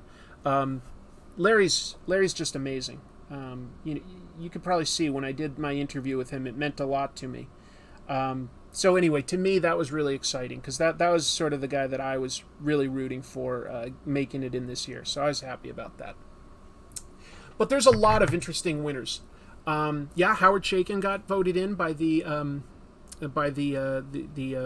judges, so that's great. Here's an interesting win. There's always a Spirit of Comics Retailer Award that goes out to a store that's been really, really good. And this year, the one that won is called Books with Pictures, which is somewhat near me, just a little south in Portland, Oregon. I've never been there, but now I'm going to prioritize that, because that's a big win. That's a big W there, to get the Retailer of the Year award. So I'll have to go there and make a little video to see what makes it sort of unique and special. We'll see what I can do about that. What else? Let's talk about some of the big winners. Okay, some of the big categories. First of all, who won the most? Fantagraphics with 4 awards, but specifically Barry Windsor Smith. He'd never won an Eisner before. I looked it up. Blew my mind. Barry Windsor Smith. Weapon X, Conan, all sorts of amazing books. He'd never won an Eisner before. And he's something like 73 or something now. He won 3. All for Monsters. And anybody that's been watching my Comic Tropes channel for a while knows I do a year-end wrap-up with the top 10 comics of the year. And last year, Monster was the one that won my pick as the best comic of the year. Well, it won 3 awards for him at the Eisners. So let's go over those. He won for Best Graphic Album New, essentially complete new story. Best Lettering. I thought that Clayton Cowles was going to win because he's been doing some great lettering across comics, but trust me, the lettering in Monsters it actually is very, very good. It tells you something about the character. And he won for Best Writer/Artist. The best person that did both together. Pretty cool. He came out biggest. Barry Windsor Smith. Nice to see him win. Well deserved. Stunning that he had never won an Eisner before. That really blew my mind. What else? David F. Walker won 2 Eisners. He's a writer. He won for Bitter Root. That one, let me see, I've got so much notes here. Best Continuing Series. He also won an Eisner for Best Reality Work because he wrote a historical book about the Black Panther Party. So congrats to David F. Walker on that. Here's what I think, I try to cover manga on this channel because I don't think that the average American comics reader reads both manga and mainstream comics. It just seems like you read one or the other. I read everything that's comics. But the winner for the best U.S. edition of International Material Asia was, again, Junji Ito. Now, I've made an episode about Junji Ito. It's fantastic. Probably the best modern horror comics on the stands, right? But I just felt like that, I would have liked to have seen somebody else win for the first time. I feel like maybe they're not the voters aren't reading enough new stuff. Chainsaw Man was in there. I could have seen that winning. But the one that I was really rooting for, Spy Family. I've talked this one up. I think Spy Family is absolutely hilarious and charming. It's a great sort of family drama with spy stuff in the background. It's hilarious. It's really, really good. I've already caught up on everything that's been released. I blasted through it in 2 weeks. I wish that had won. What else won, though? There's some other big winners. Best writer was James Tynion IV. Okay, well, he definitely wrote a lot of comics in the past year. And I do talk up his book, Something is Killing the Children. That's very, very good. Yeah, I don't know. I thought somebody else might win this. Best penciler inker was Phil Jimenez. And he won that for Wonder Woman Historia, The Amazons. That was a pretty acclaimed book last year. Makes sense that he won.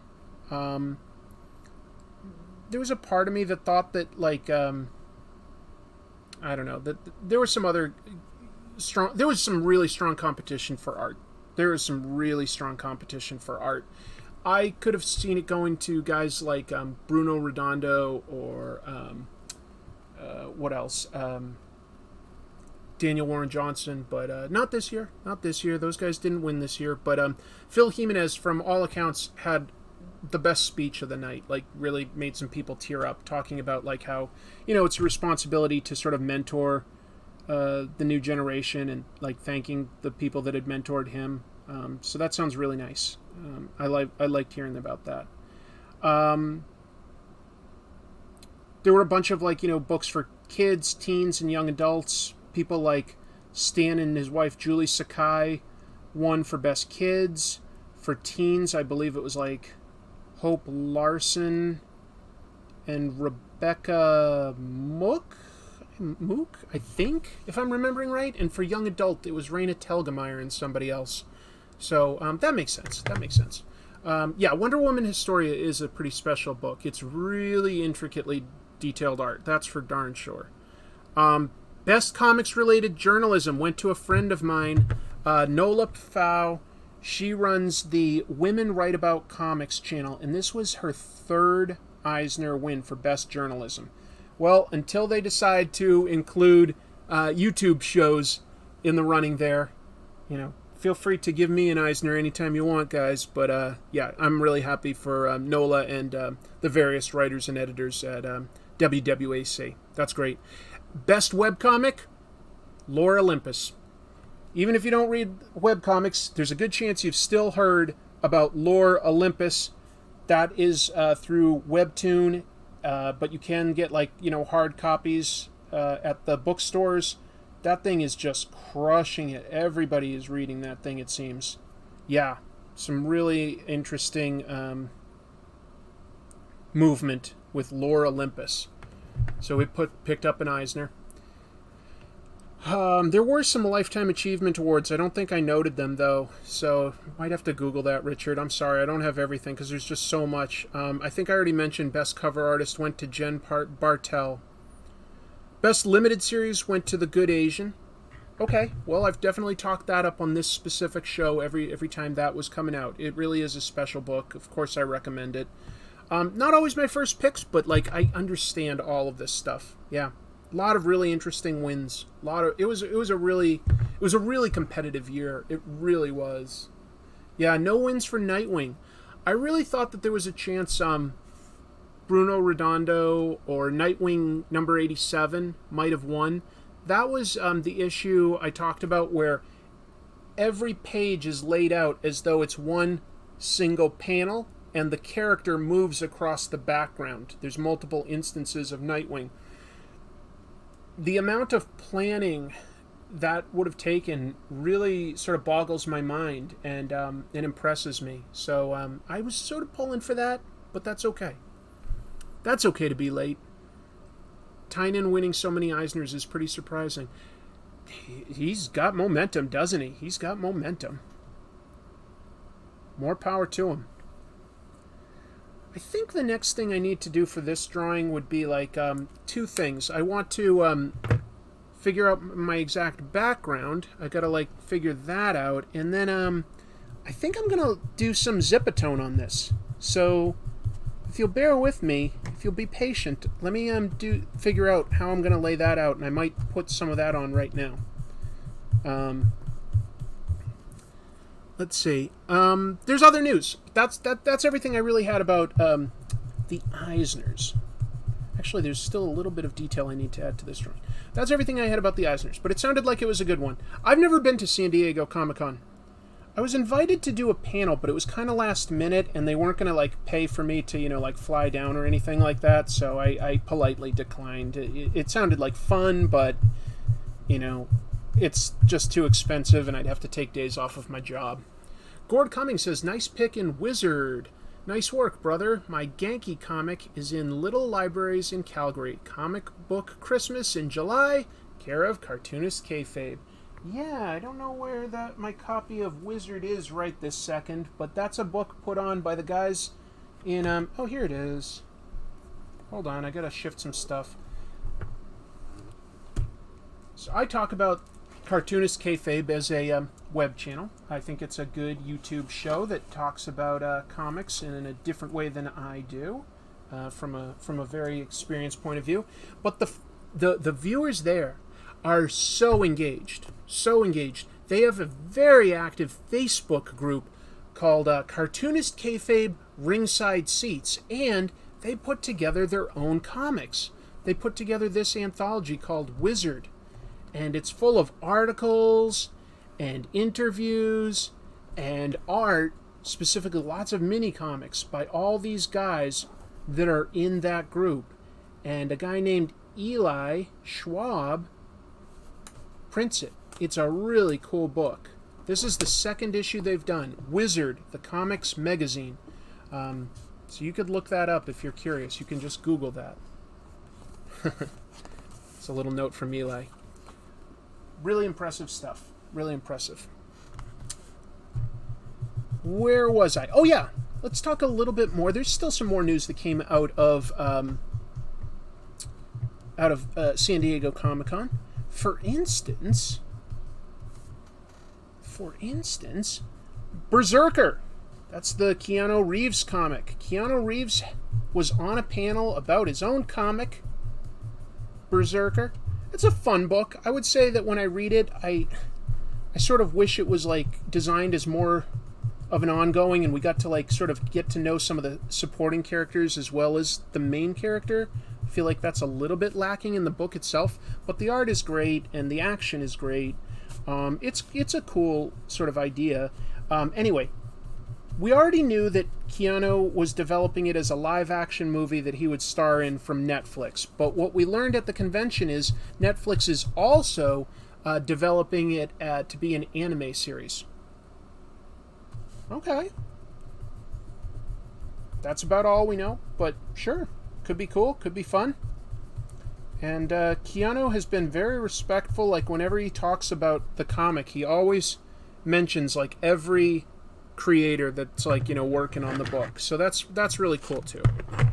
It's nice to see him be so respectful.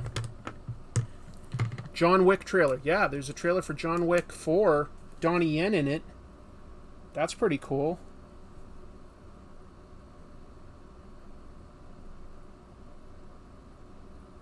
I like John Wick a pretty good amount. I think the first and third ones are my favorite. The second one, for whatever reason, not as much, although lots of people like that one the most. I don't know.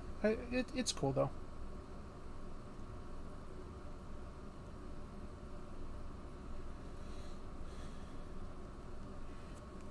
Berserker, yep. It's spelled in all capitals. B-R-Z-R-K-R. Berserker. It's decent. It's a decent title. Matt Kint is the writer, along with Keanu, and the art is by Ron Wagner. He's a pretty established pro that's done plenty of great stuff over the years. So it's got some stable hands on deck. It's cool. Es bueno.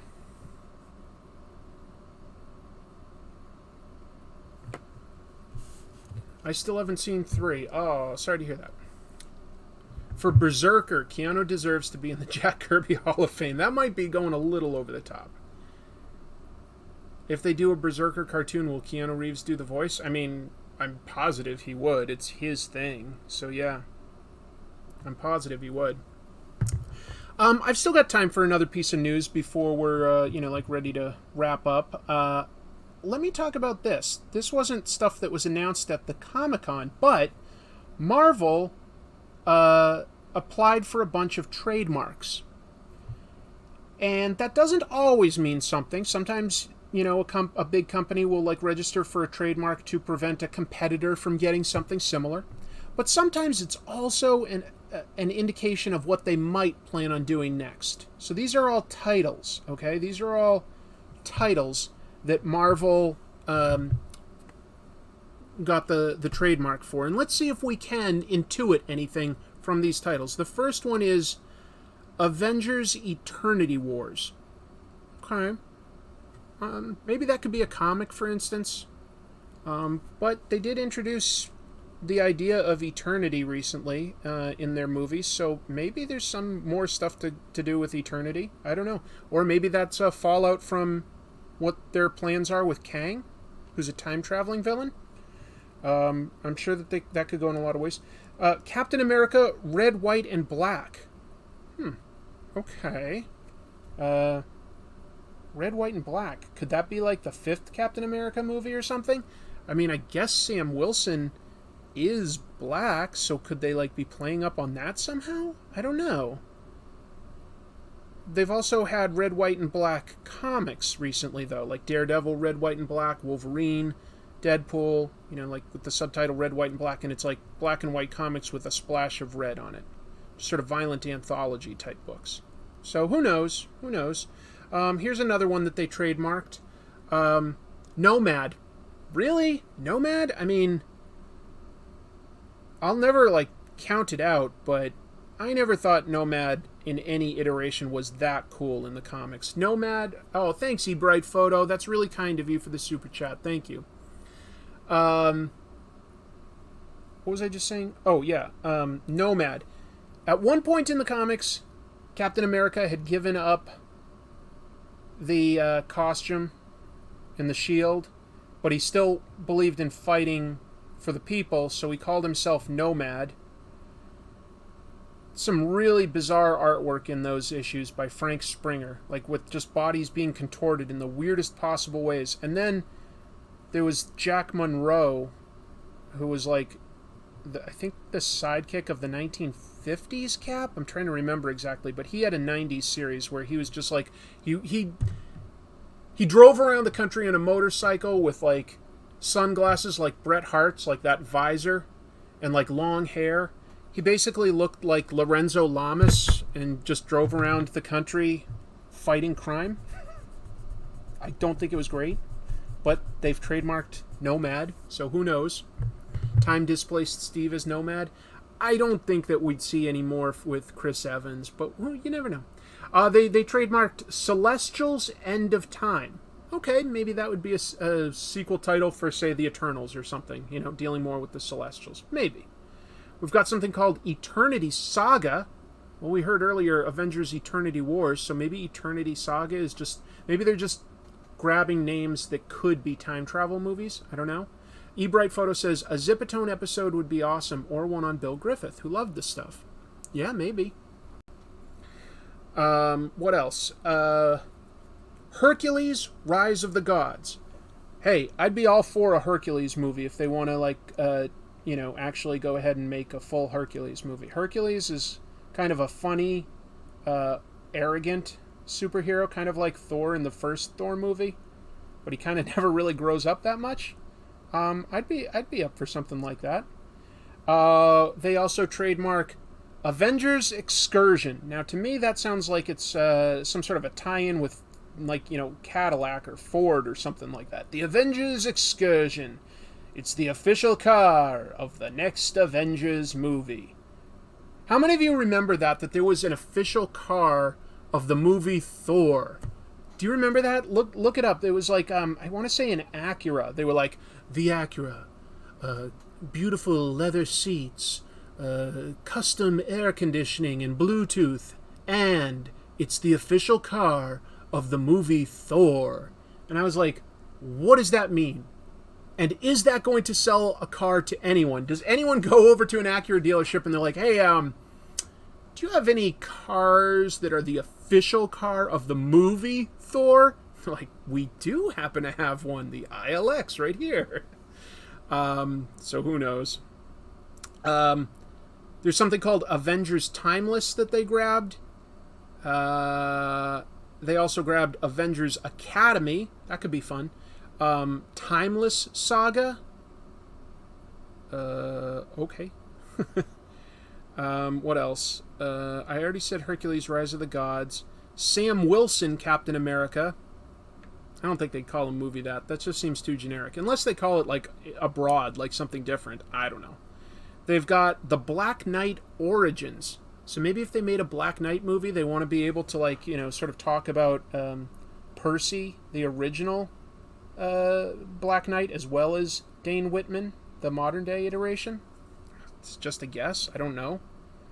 Could be nothing. This all could be nothing, remember? They got Shang-Chi and the Wreckage of Time. Wow. Seems like the next Marvel phase could be going really hard on the idea of time travel shenanigans. We'll see. We'll see. What else? Runaways New Era. I think they had, I guess, a Runaways TV show, but, you know, how canon is, like, Runaways and Cloak and Dagger and all that stuff? I don't know. I think that they could still make a cooler version for set in the movies. I like the Runaways. The Brian K. Vaughan stuff was great. And finally, Red Guardian. Wait, Red Guardian... No, not finally. There's one called Red Guardian Generations. I'm all for more David Harbour, so if they want to do, like, a Red Guardian movie, cool. And then Midnight Suns. Okay. Hey, if they want to put in, like, Blade and Moon Knight and who else? Like, maybe Werewolf by Night, maybe Doctor Strange, you know, just Ghost Rider. Midnight Suns could be a lot of fun. Yeah, so you missed a trick. You should have sold them a Series 4 Thor of something. I should have, yes.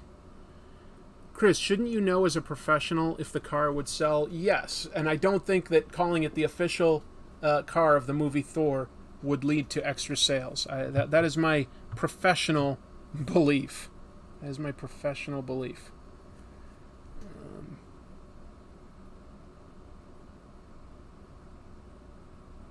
Who knows? Maybe I'm wrong.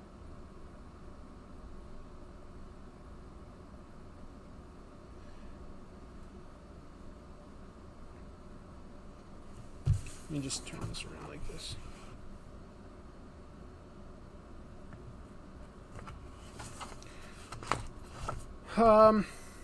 Was there any more news? Let me see. No, I guess that's honestly mostly it. That was mostly it. Let me swap to, like, just a little sketch I was doing earlier for fun, because I need to map out what I'm going to do with that other one to move forward with it.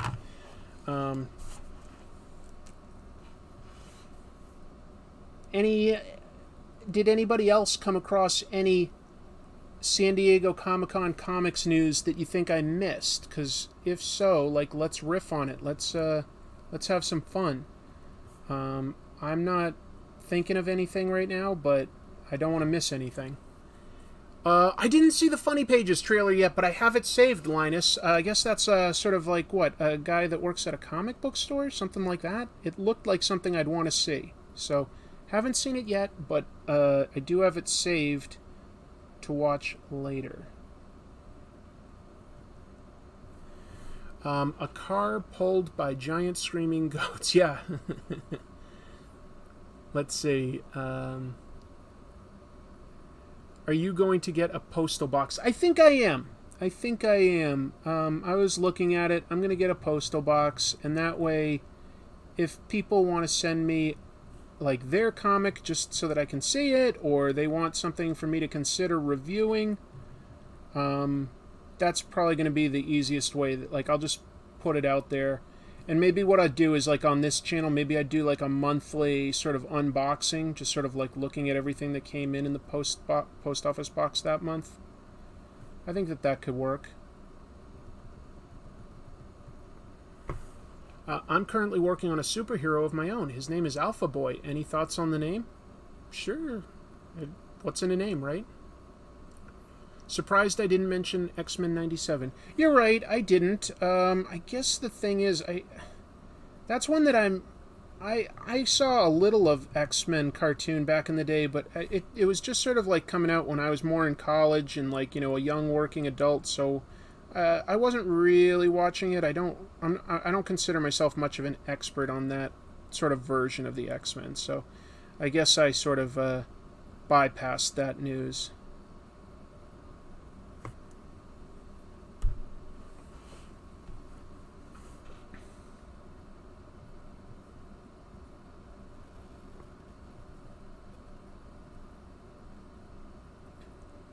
Now I gotta decide what I want to have for dinner.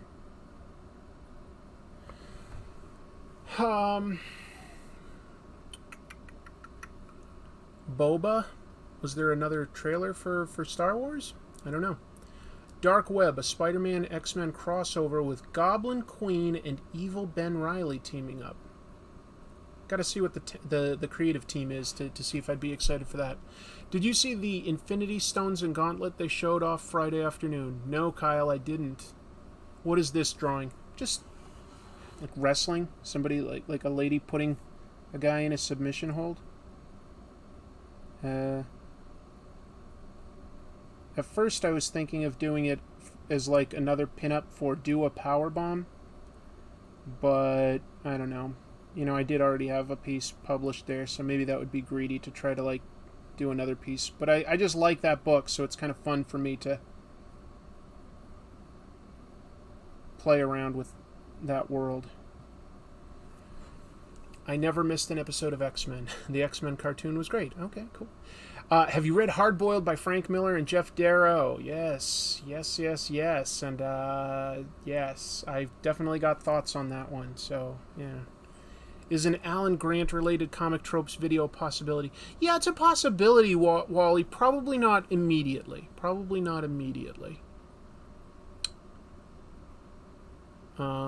Is that a picture of Black Widow? No, I guess it could be, but it's just sort of a drawing. It's...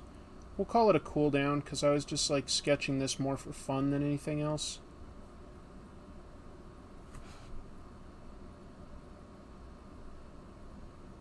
I'm just seeing like if I can kind of go fast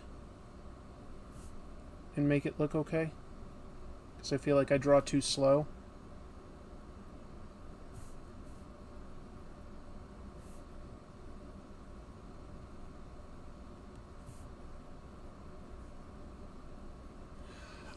Alpha Boy sounds like a Chad Boy, the Me Too rival. Does it? Oh, because it says Alpha? Have I thought about looking at Frank Robbins? His art is pretty wild. I have thought about it, Joe. Yeah, his art is weird. Like, it seemed to get weirder when he got older, actually.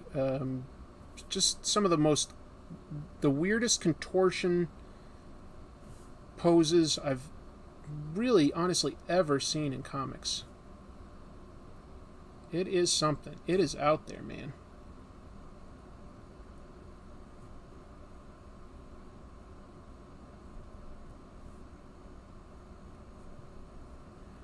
What else? Frank Robbins was not my cup of tea. Curious if you have any thoughts on Marvel's Ultraman series and their upcoming crossover.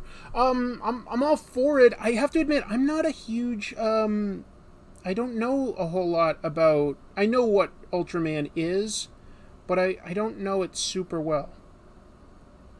I know in the chat room, EJ Sue has also done some amazing covers for that for Marvel. I think he should be doing the interiors, but I'm biased. I think EJ should be doing the interior covers for everything. Let's see. Lol Mossy, thank you for the super chat, and says, any tutorial recommendations on beginner comic drawing? Not planning to make it my livelihood, though, just a hobby. Well, first, draw for fun. Second, draw all the time. Like, you just gotta always, always, always be drawing. What else? Draw from life. Like, just, like, go around town and, be drawing. Yeah, just always be drawing. That's all there is to it. It's not rocket science. You'll get better the more you do.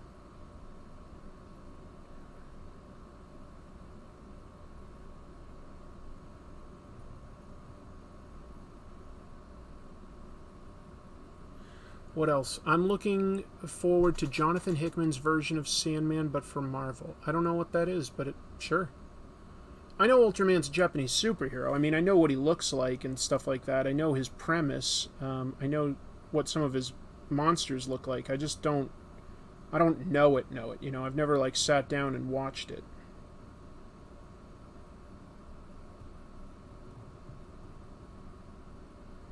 I know he grows. I know that when he crosses his arms, he can, like, fire a laser. Things like that. Thoughts on Marvels by Kurt Busiek and Alex Ross? Yeah, it's pretty. I mean, I talked about it a little when I was doing the recent episode on Alex Ross's work in Kingdom Come. It's good.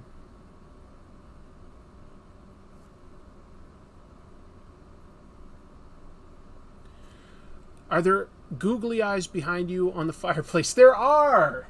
There are. My wife likes googly eyes, so there are some googly eyes on the fireplace back there. Life drawing classes are very good. You cannot afford to be too fussy, and it pushes you to work fast and well. Exactly right. And you can even do that stuff for fun sometimes. You know, there's like, what's it called? The stuff Molly Crabapple created. It's sort of a drink and draw, but there's a name for it where you can like pay. You get like access to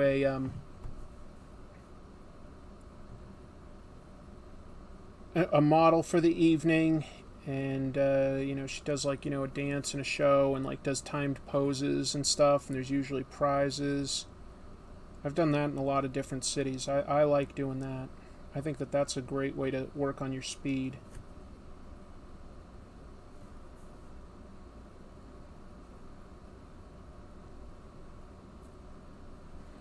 Dr. Sketchies. Thank you. That's what I was thinking of. Dr. Sketchies, I think, is pretty darn fun. And I think that helps every artist work on their speed and their confidence.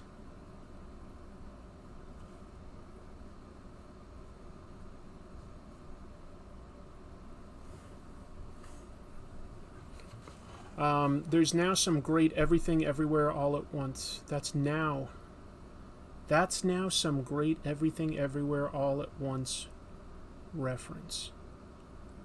Who made the reference to Everything Everywhere All at Once? I totally missed it. I love that movie, though, by the way. It's really good.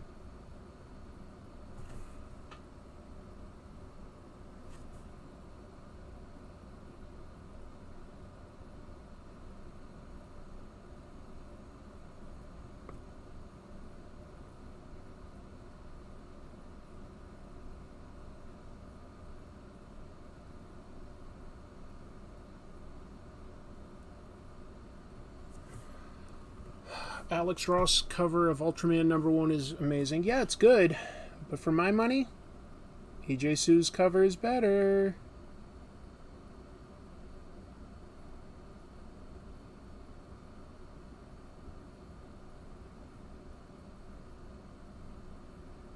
What else is being asked here?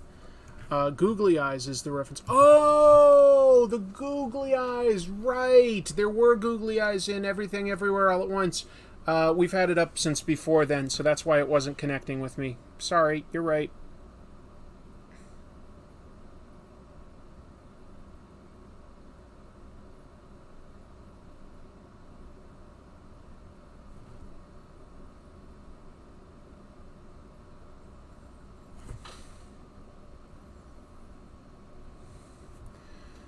I'm missing you. Okay, that's enough for this. I think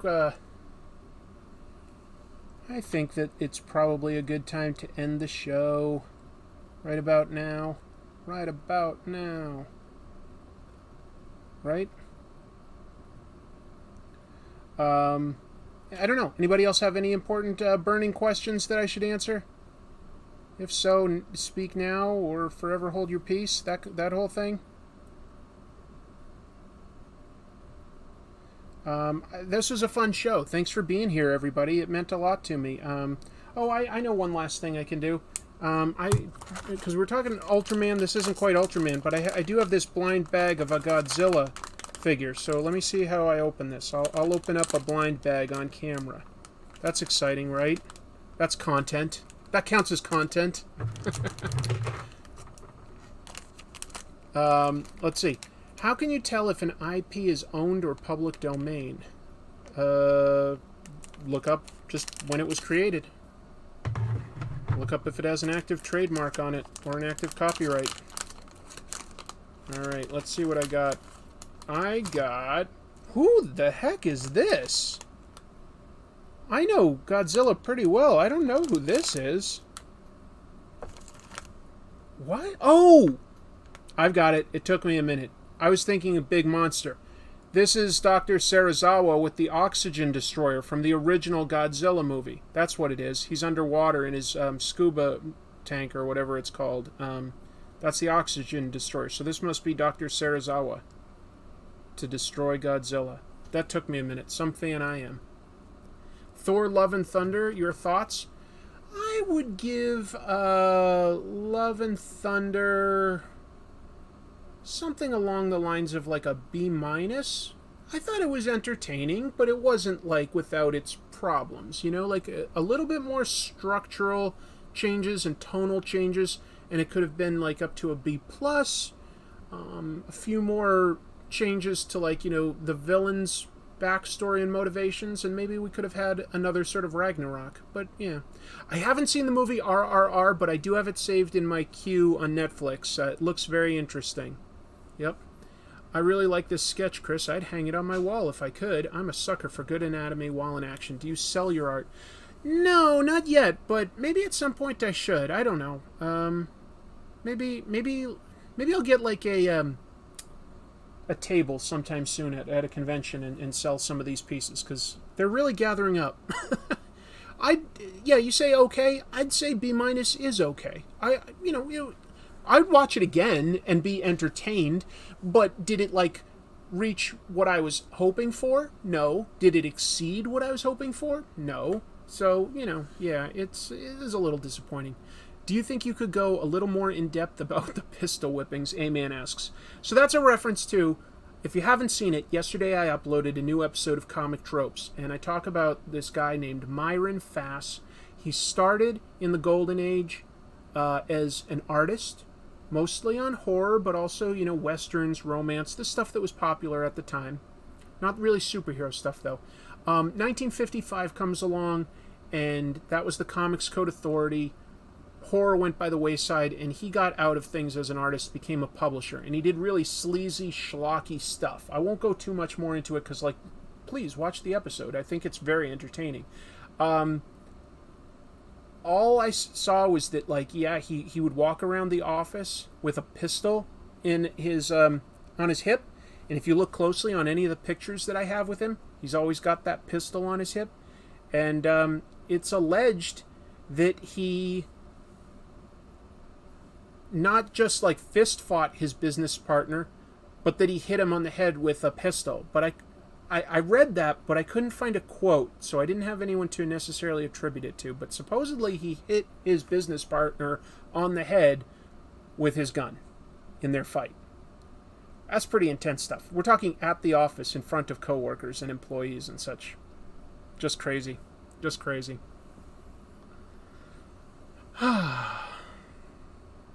I like the Hercules cameo. Yep. I thought Thor was better than the reviews. Pretty minor changes would have made a huge difference. I think so too. A little bit of some of that humor probably went a long way. I like Korg a lot, but probably a little of him might have been enough. I think that they could have done a little bit more, given a little more time to Gore and his story, and if it was a little...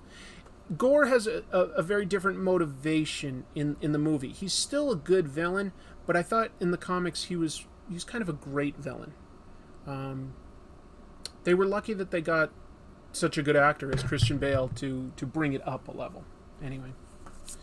Well, I think that'll do it. I've got a little more work to do on this to get it to the point where it's finished. I'm going to do some background details, and then I think I'll add some zipatone, and then I'll see if that's something Nick would possibly want to use as a variant cover for one of his books. We'll see, but that's a possibility. Good night, you guys. May God bless you and your families. Okay, why do crazies like guns? I don't know, Joe. Did the creator of Crime Does Not Get Paid get arrested for murder? That would be ironic, right? By the way, if you watch my episode, there were a couple covers that I had to either blur or put black bars on so that I'm not getting demonetized for sure by YouTube. And there were plenty of covers that I was just like, boy, this is so lascivious and so over-the-top offensive that I'd love to include it for, like, the views that it might accrue, but it would just be too offensive. It would just be like, YouTube, there's no way they'd go for it. So there's some interesting stuff there. I hope you'll watch my episode on Myra and Fass, and I'll have another Comic Tropes for you this weekend. Can't wait to share that with you, and I'm really, really looking forward to seeing you all next Monday. It's great that there's so many new faces out there. Thank you so much for watching this, or if you're watching this like later when it's archived, sincerely appreciate it. It's nice to see this channel, Pros and Cons, growing. I really like it. Yes, exactly, Wally. See you, Space Cowboy. Gork says, have a great one, everyone. Jamil says, thanks and good night. Bye, guys. See you next time. Lovely, lovely sentiments. Lascivious is a nice $10 word. Well, if anyone wants to give me a super chat for lascivious, I just said it, 3 times? Anyway, you guys are great. You guys, gals, everyone. I can't wait to see you again. Thanks so much. Take care. Bye. Oh, what am I thinking? Keep reading comics. And now I end it, and eventually the stream ends. I should have some guests on this show sometime, shouldn't I? I'll have some guests at some point. Bye, Jeannie.